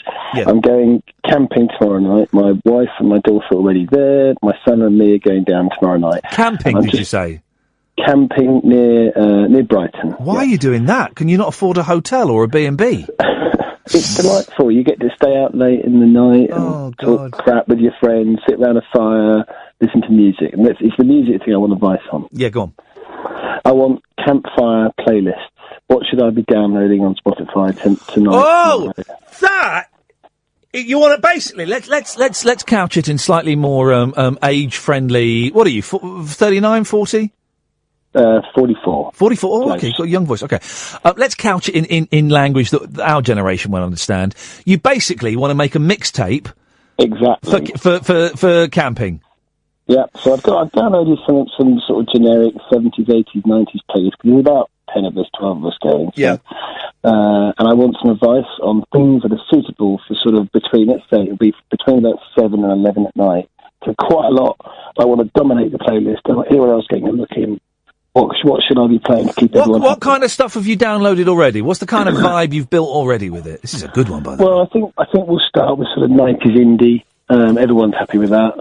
And then I've sort of got a bit soul-y, so sort of Marvin Gaye, that sort of era. So when the kids go to bed, the Marvin Gaye comes out? Well, it's not that sort of Marvin Gaye. Oh, okay. It's not that sort of camping weekend. Okay. Right, I'm glad you clarified. Thank you, Rob. Yeah. So yeah, it's kind of. But then I could go. I've also downloaded like an old school hip hop, which I think is a bit of a risk, but you never know. people might like that. I like that. Is it campfire though? That's the question. I would not classify hip hop. I would be going more of the kind of sort of the James Taylor Carol. I mean, Tapestry is campfire, isn't it? Yeah, that's a good one. Or just maybe Americana sort of thing. I don't know. It's an excellent question, Rob. We'll put it out there and we'll see if anyone bites. The weird thing I've noticed about doing this show, and it intrigues me, and it pleases me, and it disappoints me, and it means I've got to work harder, which is great. All of those things are great. Is quite often when I throw things out there, people don't go for it. No. Do you know what I mean? It's a risk, and again, music is quite divisive, so you might end up with a load of idiots talking. Well, we'll definitely end up with a load of idiots. Whatever happens, that much I can guarantee. That's a good one. Are you camping in tents, or is it that glamping thing where they're like either huts or like really posh tents that are kind of like houses? No, we've got some people in tents. I've actually got a camper van, so we've got like an awning attached to it. Oh, that's yeah, I could dig that. I'm in a tent. Wife's in a camper van snoring. That's what I'll say. All right, okay. I'll see. Tough times. I don't like the sleeping on the. Have you got your own toilet facilities, or you have to use their horrible? It's municipal toilets, but they're nice. They're nice ones. But it is that wake up in the middle of the night thinking you need a wee and thinking, oh Christ, that's a good 2-minute walk. Yeah, and the number of times I've done that, and it's like I wake up at 5 a.m. needing a wee, and I just lay there for 2 hours because I can't be bothered to go. Rob, listen, I hope you have. I've got to go because we're coming up to the news. Thank you for that call, Rob. I hope you have a good time. I mean, the whole camping thing. There's something nice about sitting by a big fire, like a big fire, late at night. Not the whole Kumbaya kind of vibe, but imagine me singing Kumbaya. 0844 499 1000 is the telephone number. Here's the thing, though, don't call it just yet, because the rules change ever so slightly after midnight, and I'll tell you how after we've had some ads. Talk Radio. This is Iain Lee, this is Talk Radio. I'm expecting kind of a quiet last hour of the show. That's fine, I'll just sit here and chatter away to myself if I need to, and we'll look through the papers and we'll see where we end up at 1 o'clock. I'm Iain Lee, this is Talk Radio, and your call straight to air after the news. Late night, Iain Lee on Talk Radio. We have ways of making you talk.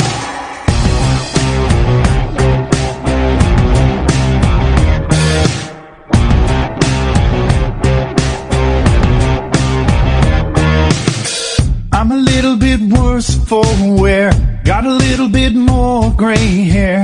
I'm not gonna be the next big thing, but I'm getting fitted for a new brass ring.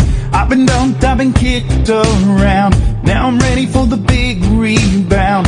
I know you can't win them all, but I'm swinging like Pitt, getting hits in Moneyball. Get back up, you gotta get back up. You got a whole stadium in their feet. It's not about a victory or a defeat. See, you gotta get back up. You gotta get back up.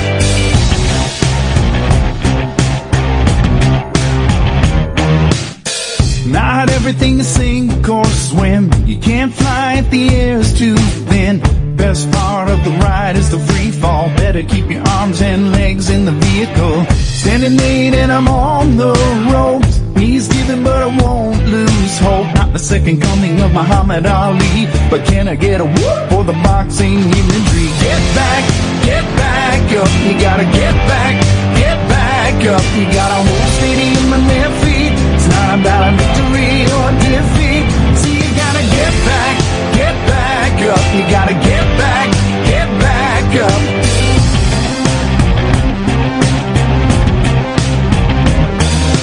Gotta get back, gotta get back. Gotta get back, gotta get back. Gotta get back, gotta get back. Gotta get back, gotta get back. Gotta get back, gotta get back.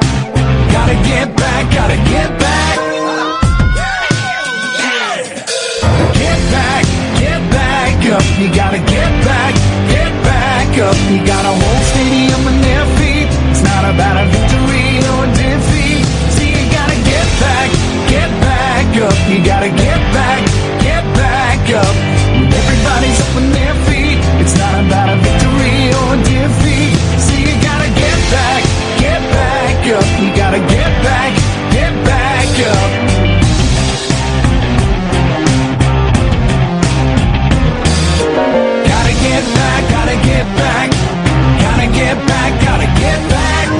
Gotta get back. Gotta get back. Gotta get back. Gotta get back. Gotta get back. Gotta get back. Gotta get back. Gotta get back.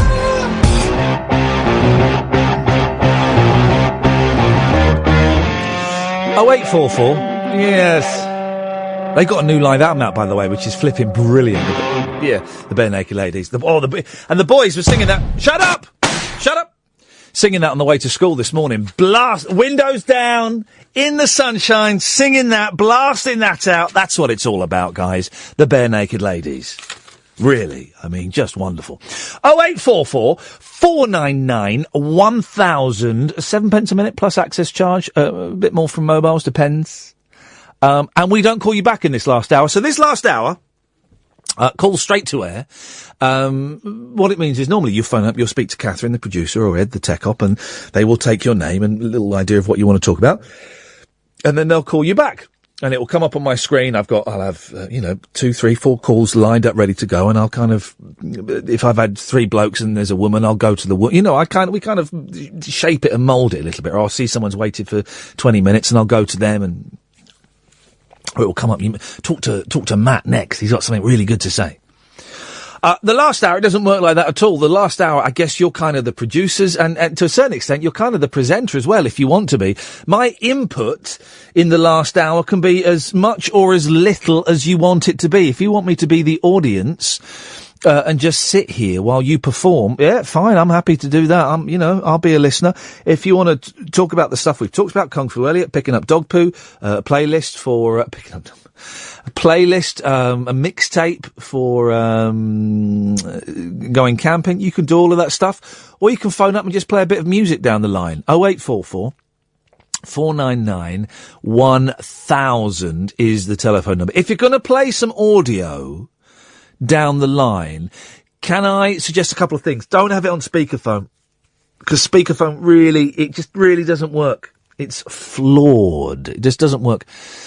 And have it as loud as you can without being over, distorting and stuff. And I know it's difficult late at night. You'll work around that. And get your phone near it. That's the only kind of technical suggestion I will make. Beyond that, do whatever you want to do. 0844 499 1000. I'm expecting the last hour to be quiet on calls, though. Had a lot of calls the first couple of hours.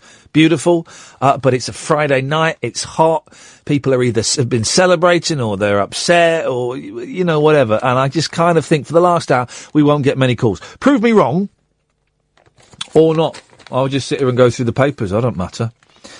I've not looked at the papers, so I'm kind of, doing it blind. Great British, F off. Her name's Mary Berry, isn't it? Surely the headline should be Mary Sweary. Mary Sweary, quite effing contrary. That's what they should have put. Prim and proper Bake-Off host, Mary Berry, quite sweary, was... Oh, here we go. Oh, hang on a second, we've got a phone call. Yes, line 1. Hi, it's Ray. Hello, Ray. About your Monkeys gig in September, there's 2 pubs called the Camden Head. Yes. Is it the one in Camden or in Islington? It's the one in Islington. It's on October the 2nd. Islington Green. I got a little. I think that's it. I don't know. It's the one near Angel. At the Angel Islington, yes. Yes, exactly. I'm doing a little record launch. Tickets are available. If you want to go and look at 7A Records, then you people can find out how they can come on October the 2nd to a little record launch. It's weird. I've put on evenings before. I haven't put on an evening for a long, long time, Ray. And this is a punt, right? This is a real punt, right? Because I don't quite know exactly what's going to happen in the evening. It's going to be a lot of videos and music being played over the speakers and stuff, and maybe a little bit of live music. And I don't really know what happens at a record launch. Yeah, well, what do you do? Just play the named artist as background music? I guess so. It's a Mickey Dolenz CD, right? It's an LP that my record label put out on vinyl. It's coming out on CD with loads of bonus tracks, right? So we've hired this place on October the 2nd, me and my mate Glenn. And we're going to play the CD, obviously, and it's above a pub so that people can go and buy booze and stuff. Everyone who comes will get a free copy of the CD. So, not a terrible businessman I am. And then hopefully we'll get someone along to play, half a dozen sort of Monkees-related songs. And then we'll show some rare videos. And then I'm thinking I might show a film that's never been seen before. I've got a movie that's never been seen before. Does that sound like an all right evening? It sounds good to me. I'm looking forward to it. And so is Hannah. Okay, well, you mean Anna. And, if people want to get, and I'll be there. If people, whatever reason, want to come and say hello and get pictures taken with me, they can do all of that stuff as well. I've never actually, it dawned on me, I've heard the phrase record launch. I've never actually been to a record launch. Me neither. I've no idea what they're about. Oh, in that case, what happens, Ray, is you pay a lot of money and you sit down for 2 hours, nothing happens, and then you go home. Right, okay, sounds good to me. Hey, perfect, there we go, thank you, Ray. Line 2, you're on the wireless. Oh, hi, Ian, hip, hip, hip. Hip, hip, hip. Just wanted to ring in and offer some solidarity on the dog poo mine technique, because I too have been in that situation. This is right, the dog did a whoopsie, I didn't have a bag to pick it up, and so I mimed bending down, pulling a bag out of my pocket and pretending to pick it up, and I was doing it was like, I'm terrible mime artist, it was all really over-exaggerated, flowery hand movements as I did it. And the thing is, you just don't know, maybe no one did see you do it. This is the thing, but you've done this before, is this kind of, I've not had a dog for that long, is this kind of a common thing? It's happened 2 or 3 times, and I've had the stage worse where the dog... I actually had a bag, but the dog had diarrhea. And it's like, you're standing there and you're like... And there were people nearby as well, and you're like, I need to pretend to deal with this, and there's no way of picking up a puddle with a bag. No. And it's just... So you did the mime. And it's just like, it's like, I've got to go through this, otherwise I'm going to feel really bad. But you want to appear to be a responsible dog owner, and full well you'd probably have a word to someone that did leave it behind. The weirdest thing, right? And I've seen this quite a lot. I go walking around these fields and these woods, right, through these woods.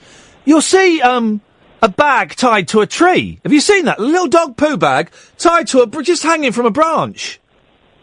Well, I think there's two rules to that. I think there's what I've done in the past is if I'm going on a particularly long walk in a loop, I'll leave it somewhere that I can pick up on the way back. No, you... I don't want to walk you don't want to walk for 2 miles or something with bags and bags of poo. Like, maybe they do 3 on the journey, so on the way back I'll click... 3? They do 3? What on earth is your dog eating? They do... At most, my dog will do 2 in an hour and a half walk. At most. Really? You need to get some more fibre in him. Well, no, I don't. I honestly, I really, I'm going to say it. It was a mistake getting the dog. That's a bit unfair. No, it was a mistake. And I knew it was going to be hard work, but it is like having, it's like having an 18-month-old child living with you for the the next 15 years.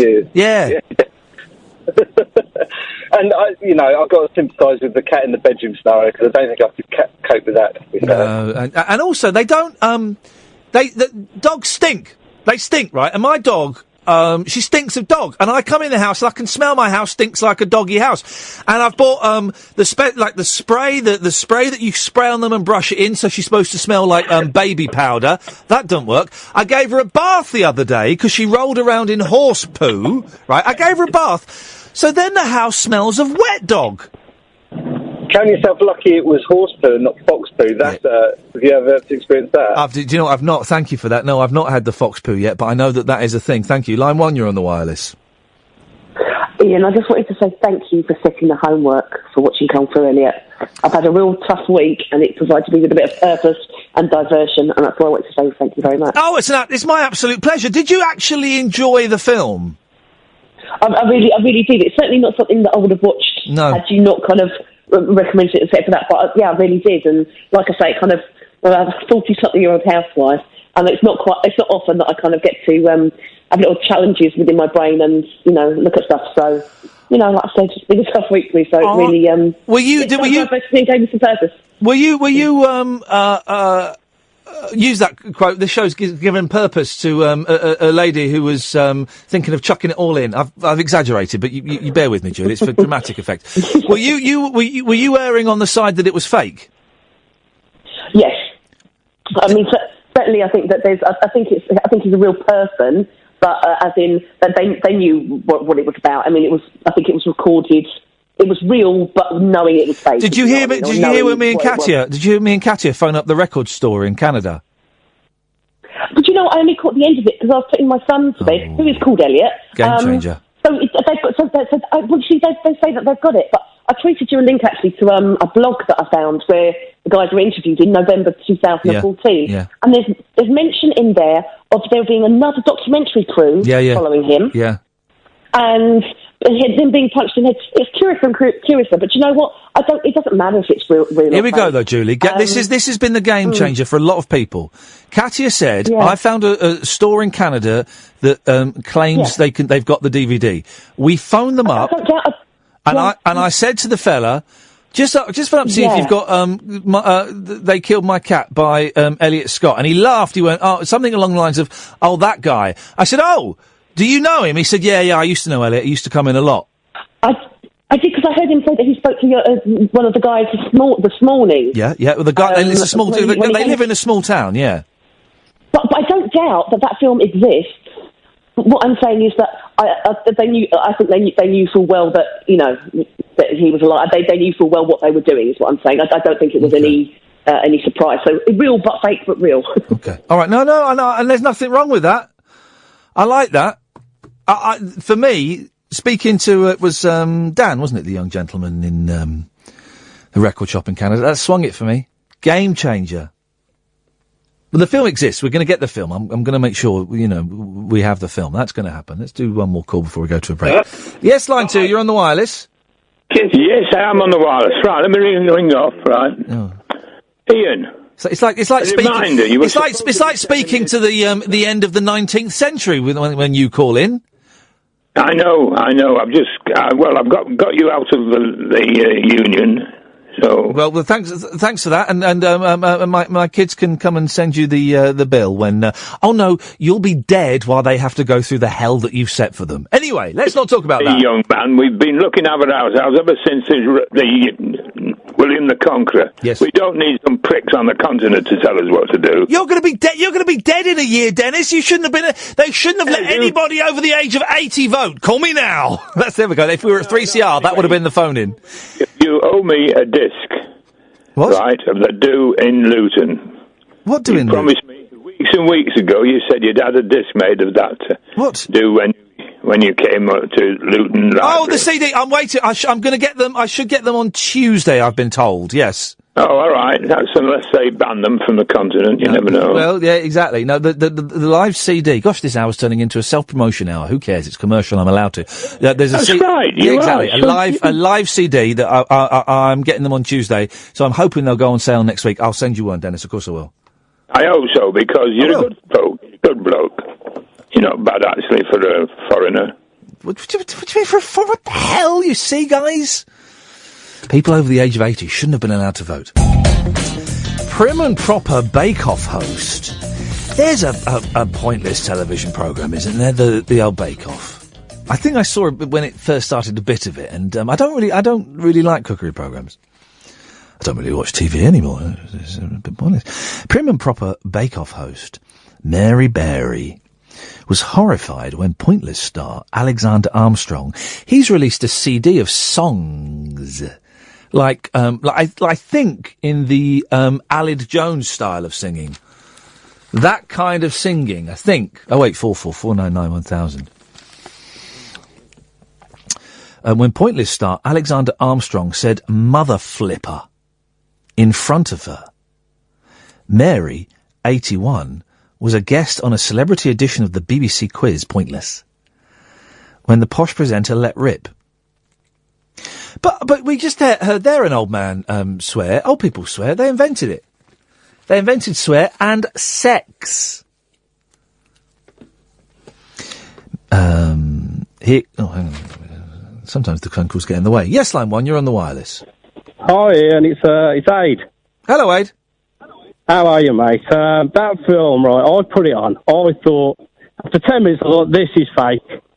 I thought, oh, Ian's having us over like he normally does, you know what I mean? You know, when you said you didn't believe it. Yeah. But I got to the end. Well, I tweeted you after half an hour. I put, he's going to kill his missus. Yeah. Oh, yeah, I remember. Expected something. I thought someone's going to die. Yeah. Or something like that. But then I've listened to the interview tonight, and I thought the guys, I was a bit unsure. I thought, well, they're very good if they're lying, aren't they? Yeah. So, but once I've heard that call to the shop, I'm totally convinced it's real. Game changer. Hashtag game changer. Where were you when you heard the game changer, guys? It's true, yeah. Mate. Totally. It's I'm very a bit flummoxed by it, shall I say? So I don't know what to think. I'm at 70-30, I think, now it's real. I don't know. Okay, well... You got me thinking anyway, mate. Well, God, we'll have to knock that on the head, Aid. I can't have listeners thinking. I'll get myself a bad name. I'm counting my car parts at work, and I can't concentrate. Well, whereabouts are you based in the country, Aid? Solly Hall, Land Rover. Yeah. Oh, well, it might be a bit far. I'm gonna buy one of Elliot's movies, and we're gonna screen it down in London at some point. Yeah, I've heard. Yeah, that'd be great. I wish I could get there, but it's a bit far for me. But yeah, you'll have to. Would you be able to periscope it or? We'll see what we can do. Yeah, I mean, I've sent them a message on the website for perverts. So, and I've still got that window open. People are starting to message me. Hip hip hip! Don't communicate with me via FetLife. For crying out loud. Wow, mate, you might get some weird pictures coming through, mightn't you? I don't want any of that shenanigan. Thank you, Aid.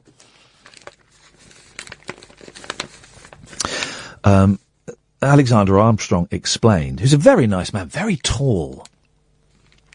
When we swear during filming, particularly when we have celebs on, it reminds them that we will edit it.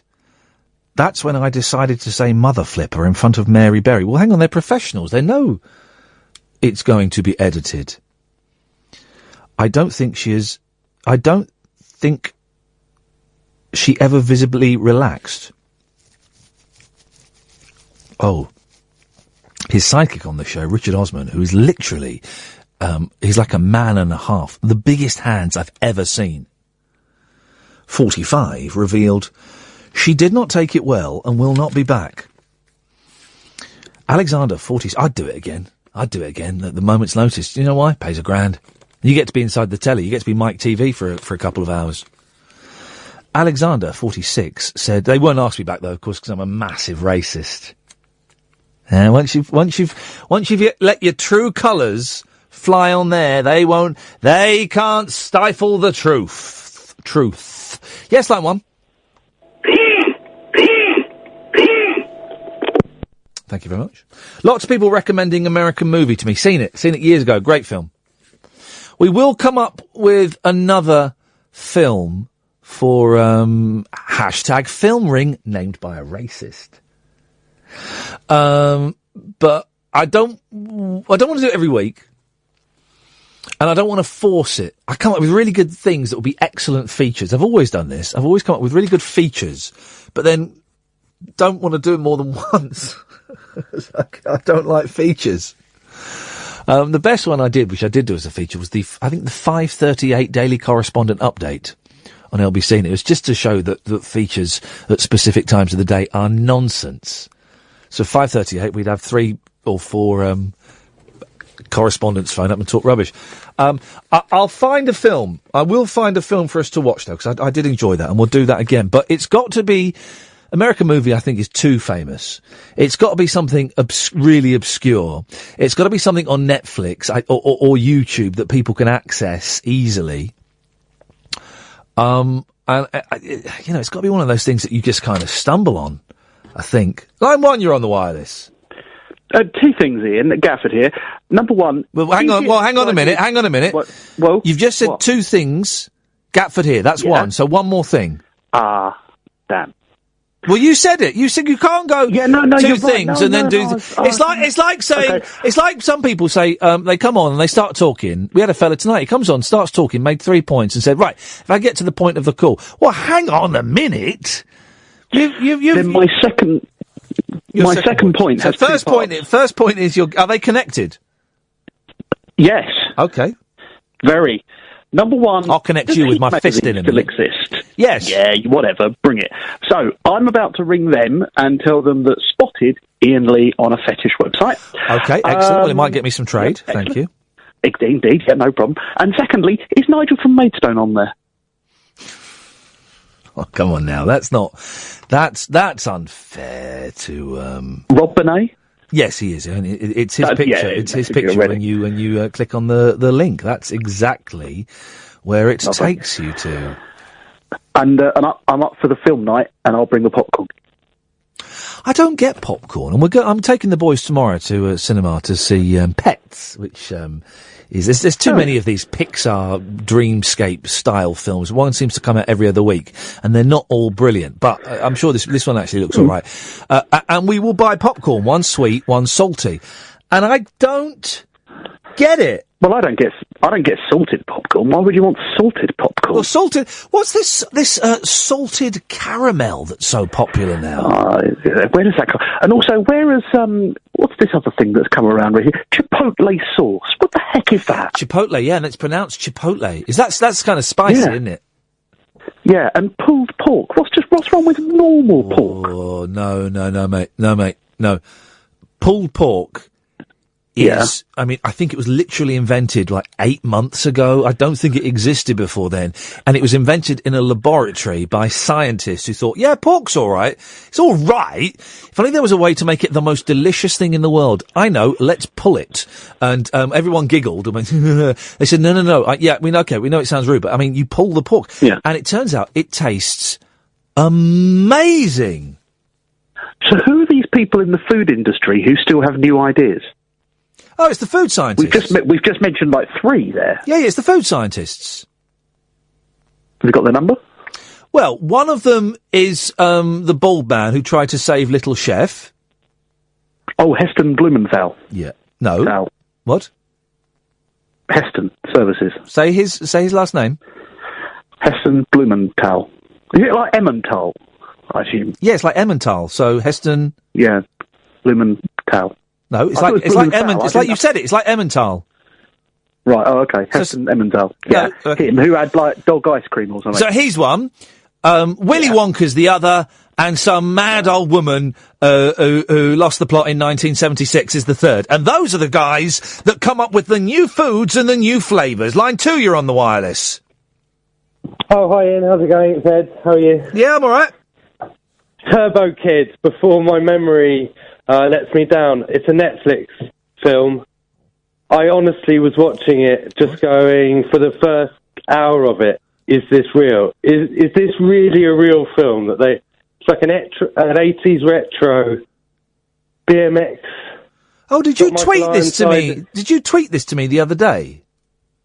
I did mentally, but I didn't actually physically do it. No, oh, someone else recommended. Yeah, if someone else recommended that film, it's right along the lines of what you're looking for. I'm flabbergasted. You know, when you just watch the film, you just got to go on the internet and. What's it called? Please, Turbo Kid. Turbo Kid. Hang on, I've got it. Hold on. Turbo Let Kid. me just double check. In a post-apocalyptic wasteland. That's it. A comic book fan dons the persona of his favourite hero to save his enthusiastic friend and fight a tyrannical overlord. Well, I think I might watch... Oh, by the way, have you watched Kung Fury? Yeah, no, it's on the list because I didn't have time this week, so Kung Fury? I've not listened to the show today, to be honest, because I know...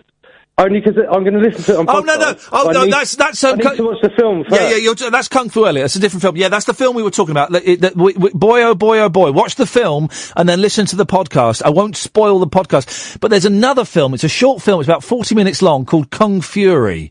And it's like a spoof of like 80s films. It's flipping brilliant. I'll do that if you do me Turbo Kids. Oh, I'll do Turbo Kids. Definitely. That looks all right. I kind of like the idea for Film Ring, named by a racist. Let's never forget that. I kind of like the idea. I had an idea for a radio show for Radio 4, right? And it would be hosted by Grace Dent, and I'd be like a regular panellist on it. They do a brilliant show on there. I'm guessing it's called Book Club. I don't know. And it's hosted by someone whose name escapes me, and they have two guests on from completely different, they're like celebrities is a lazy word, but I'm tired. They're celebrities from different backgrounds, so you'll kind of get like a lowbrow and a highbrow. Kind of. That's oversimplified it a lot. And each one of them will recommend a book, and the others will have to read the book. So they read 3 books and they talk about it. And to me, it makes sense for Grace to host a program on Radio 4 where it's that, but it's documentaries. Because I love documentaries, and there are shed loads. Oh, there's a really good one that someone recommended to me, and I've seen it before. I can't think what it's called, but it's about a guy who makes a film, not American movie. It's this guy, and he writes a script for a film, and then just out of nowhere, a studio gives him like millions of dollars to make this film, and he's nobody. What's that? That's a good one. Overrated, underrated, night stalker. Overrated? Underscored. Something like that.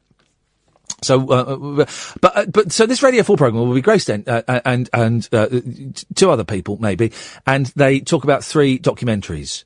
And they each kind of bring one in, and maybe they'll do a little feature on one of the documentaries, and they'll speak to something. They'll have like, well, we've got Elliot from Kung Fu Elliot on now. Elliot, what was it like being in that movie? Or something like that. That's kind of the idea I had in my head. And until that gets made, and it won't get any further from me, because I'm lazy like that. Until that gets made, I'm thinking maybe we do documentaries on this, on hashtag film ring named by a racist. I don't know. That's kind of where my thinking is. Let me take one more call, then we'll have a break. Yes, line 1. Hello, Ian. It's Carpet Martin. Hip, hip, hip. Hip, hip, hip, Carpet. How are you? Good, thank you very much. Excellent, excellent. Listen, on the film thing, I had an epiphany today. Oh, I'm sorry to hear that. Is everything all right now? Yeah, I've taken a couple of pills. Beautiful. I'm okay. Cruising through till morning. Yes. So, Facebook. You know when you log onto Facebook every day these days? Yes. And it says you have memories to share from 3, 5, 10 years ago, however long it might be. Jeez, yes. Right. Got one this morning, sir. Oh, yeah, go on. What's your memory? Clicked on it. It's my own Facebook post. Just watched This Must Be the Place on Sky Movies. The best film I've seen all year. Just superb in every way. Oh. You must watch it. And I've put must in capital letters, which means I really meant that. Wow, you really did mean it. Yeah, I have no recollection of that film.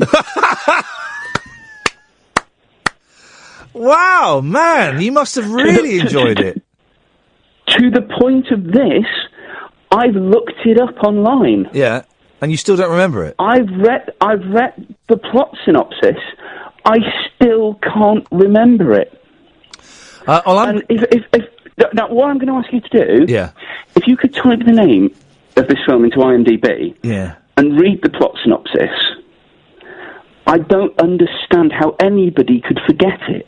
All right, it's the one. My internet is going very, very slowly for some reason. It seems to have died a death. That's okay. No, hang on a minute. I've prepared one for you earlier. Oh, go on then. Go on. Is it the one with Sean Penn?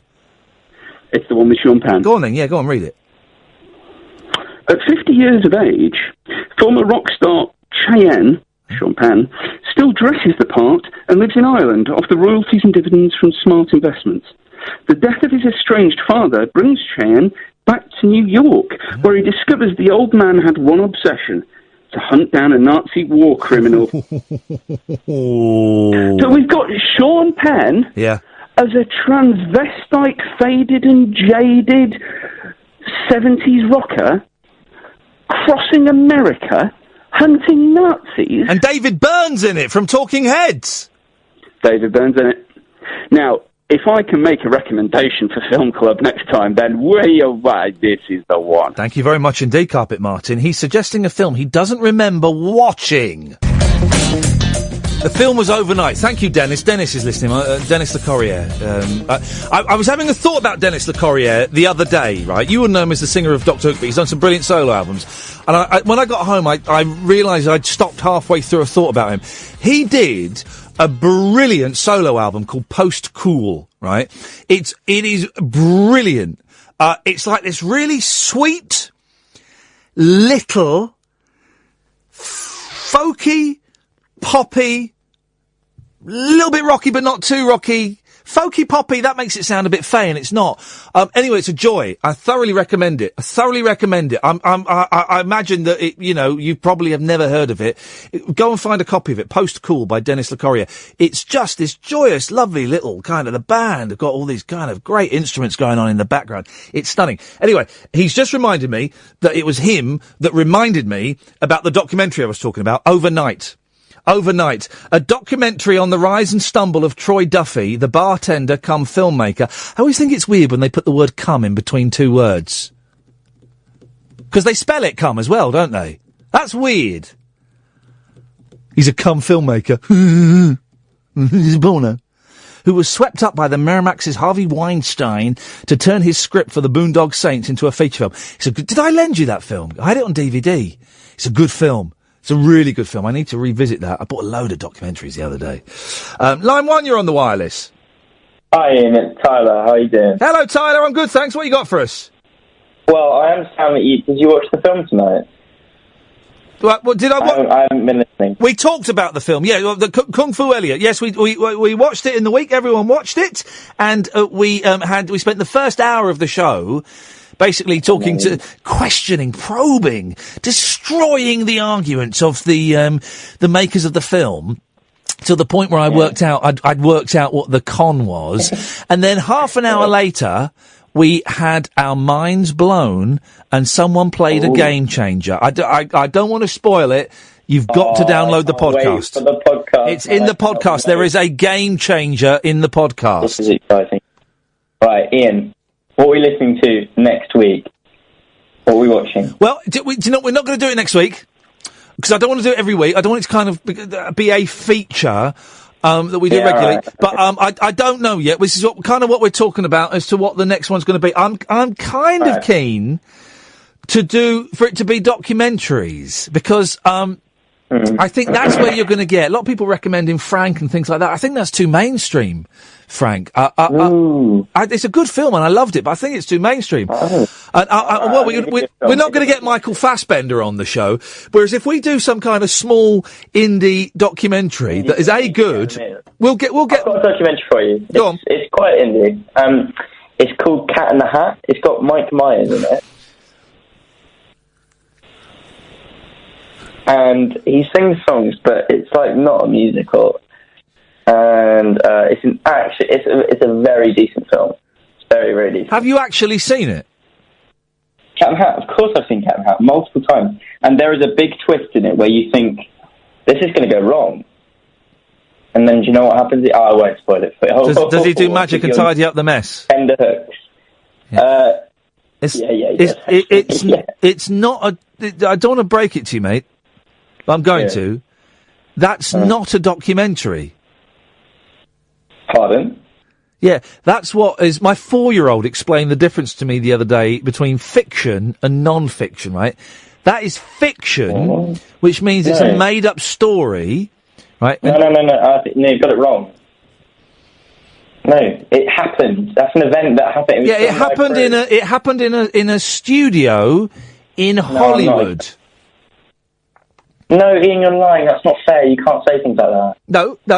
It happened. It's not a true story. Yes, and I think you should put the phone down now. Ian. Thanks for calling, Tutty. Bye.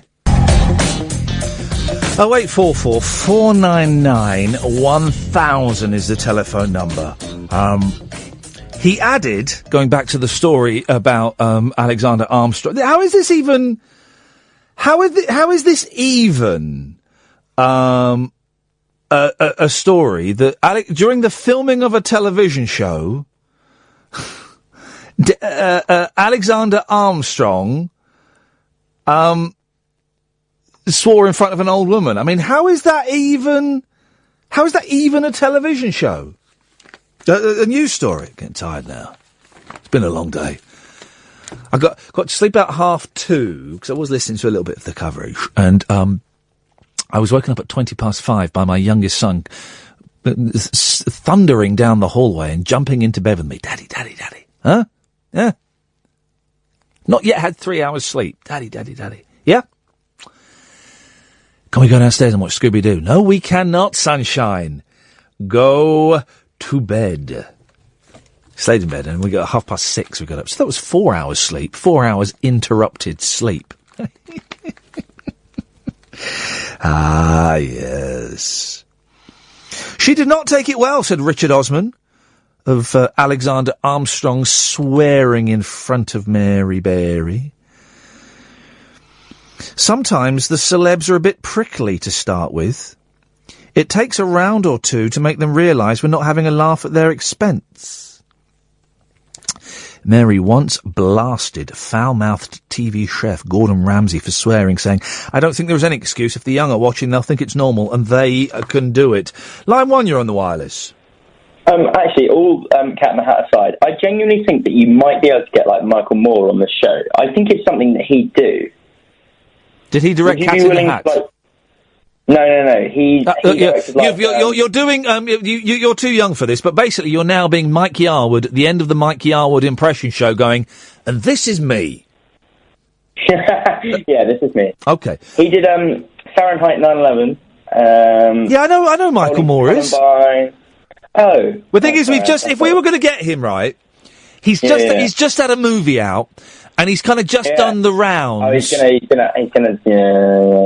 Yeah. He's going to advertise it. He's just done the rounds talking about that, and it would be impossible. He's not. I mean, he's indie, but I mean, he's bigger than indie. He's a big indie. He's going to want to talk about the new film, not. He's going to want to talk about the new one. I want to watch the new one.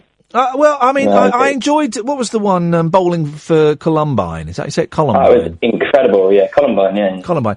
Like the two boys. That was incredible. Yeah, and it was. And he got Walmart to shut down their selling ammunition and stuff. That was incredible. There was that horrible scene though, where he challenged Charlton Heston, and Charlton Heston. Yeah. But Charlton Heston. I can't remember if it's Alzheimer's or Parkinson's. I think it was Alzheimer's actually.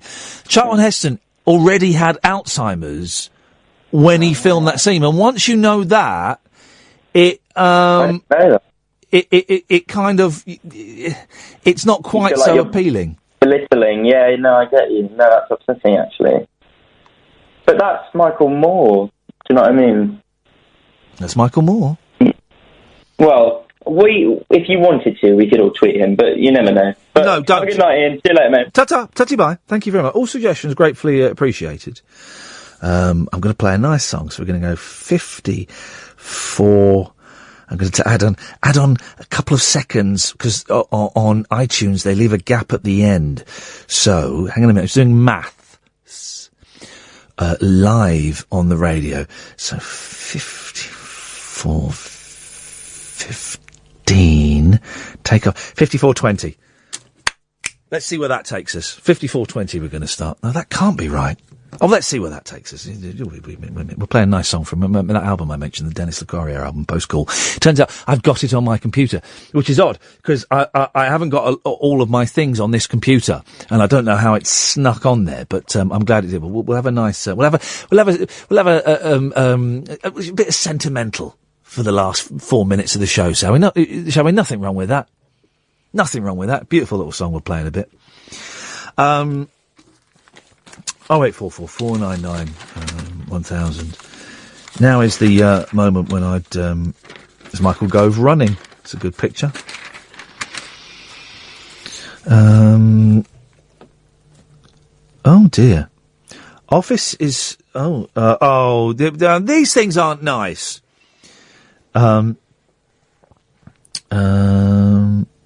These things. Hang on a minute. What's this? A bowl used by Joan Rivers' dog Spike fetched £9,400. What? A bowl used by her dog in a £1.4 million auction of the late comedian's possessions. Why would anyone... That's a nice bowl for a dog. Bit garish. Where'd you get it from? Oh, got it from Joan Rivers auction. Oh, really? How much did you pay for it? Have a guess. What? It was an auction of Joan Rivers stuff. Yeah, have a guess. 100 quid? 150 quid? No. It was 9,400. What? Just under 9.5. What'd you do that for? Well, yeah, it could be. What'd you do that for? Seemed like a good idea at the time. Here's the thing. Who remembers who bought the Big Brother diary room chair from the first series of Big Brother? Do you remember who bought it and for how much? I remember this. I don't know why. So the diary room chair, I'm sure I've got this right, from the first series of Big Brother, when it was like huge, was bought by the comedian Alan Davies for £40,000. It's probably worth about 150 quid now. If that. 40? Can you have a look at that, Kath, and see if I'm sure I've got that right. And I don't know why that has stuck in my head. Probably because it's so, listen, guys, I once paid $600 for a single, alright, that still, I'm afraid to take it out of the padded envelope it came in. I'm certainly never going to play it. That's insane, okay? I'll grant you, that is absolutely insane. But 40 grand for a chair, is it right? Have I got it right? Flipping heck. Isn't it weird? And that was years ago. When was that? 14 years ago, first Big Brother? 14 years ago? Something like that. Maybe even a bit longer.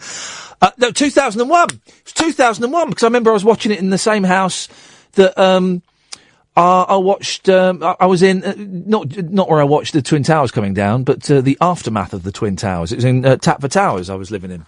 Used to be owned by Crispy & Mills, a cooler shaker, so I was living. Ah, dearie, dearie me.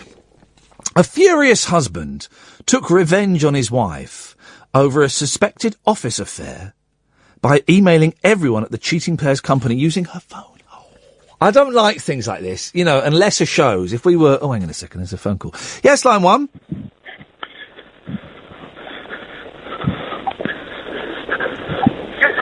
Hello, Ian, it's Paul in Canada. Hello, Paul. Blimey. I thought you were... Ian. Yes, can you hear me? I can hear you. Can you hear me? Well, it sounds like I could hear you masturbating. Oh, no, not just now. I'll give it another 10 minutes. Okay, lovely. What you got for us?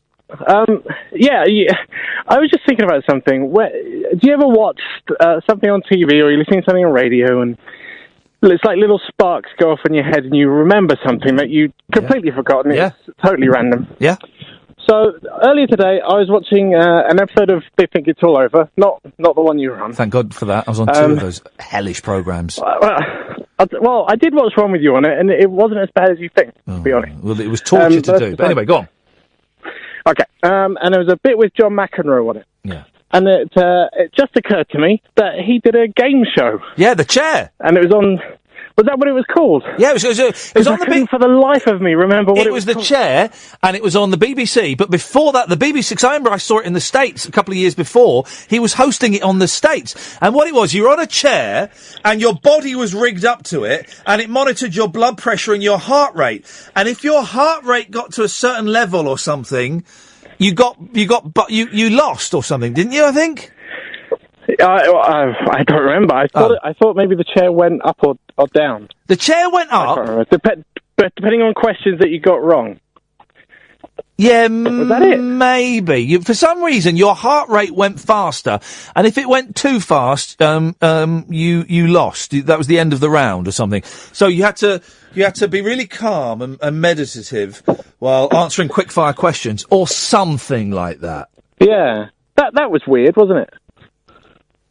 Yeah, it was weird, and it wasn't very good. But then again, I've presented a load of programs that weren't very good, so who am I? I didn't say that. No, I've done a load. I've done some good stuff, but I've done more rubbish than good stuff. I once filmed a pilot for a show that I was promised was going to be a huge thing called You Don't Know Jack, right? And it was based on a computer game, and they did it in the States. Pee Wee Herman hosted it in the States, and it was rubbish. But there was one really good gag in it, right? It was a really big set, and I walked on at the back of the set. And I went, hello, everybody, and there's a big round of applause. And then to walk to the front of the step was a really long distance. So they built a travelator. And I would just stand on the travelator and it would take me right to my podium. And that was the only good gag. The rest of it was utter pony. Any of that on YouTube at all? No. I've got it all on VHS video in my garage. High, so that it can't be flooded. And one day I will get round to when I'm really bored and I'm old, I will get round to uploading some of those things to YouTube. I've got I did so many pilots. I did a whole series that they didn't show because they thought it was so bad. Well, I went to the one you did with Mackenzie in Camden. I went to that one a few. Oh, yeah, that was a pilot. That had its moments. That had its moments. That was Bob And Tony Hadley sung. Tony Hadley, and we were pretending to be Morecambe and Wise, basically, in the background, twitting about. That was that had its moments. Listen, thank you for that. I'm going to move on because I want to end on a song. Yeah, you don't. I did so many pilots. Did a whole series that Channel 4 decided not to show. That's when I thought, this career ain't going the direction I was expecting it to go in. You're not supposed to film a whole series of a chat show and them never screen it. That's a bad thing to happen, isn't it? Yes, it is. This is Dennis Le Corriere. This is from his album Post Call. It's flipping brilliant. Play. Oh, come on. There we go. Computers. There we go.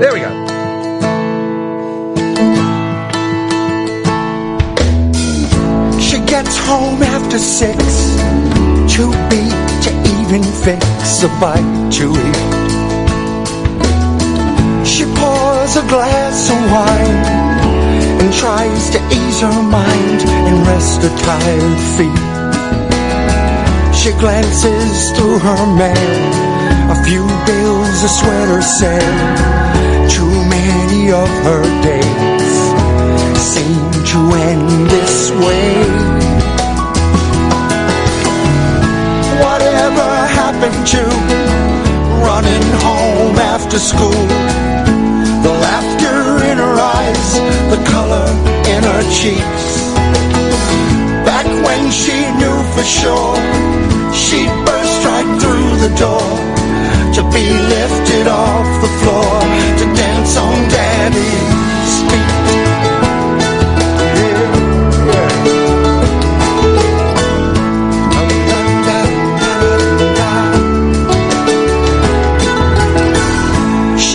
Up in her chair, the TV is off the air, she's all alone.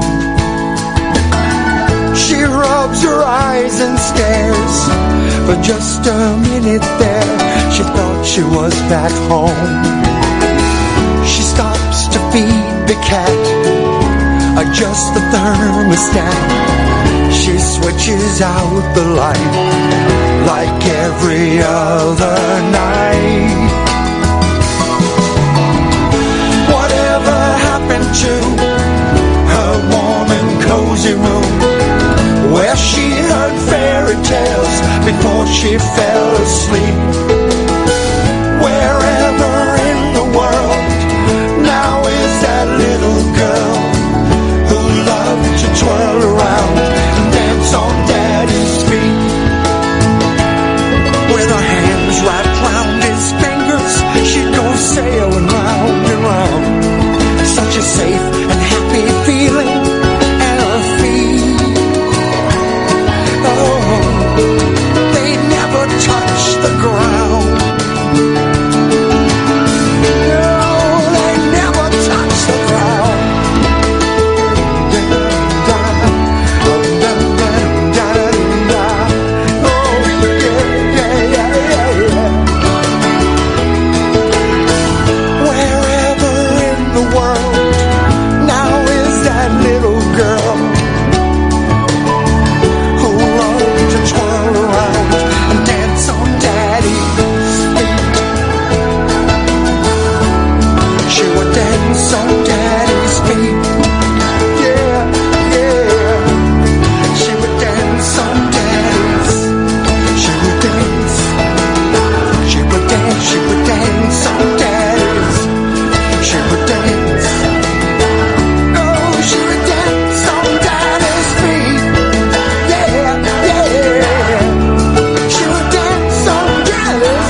Radio.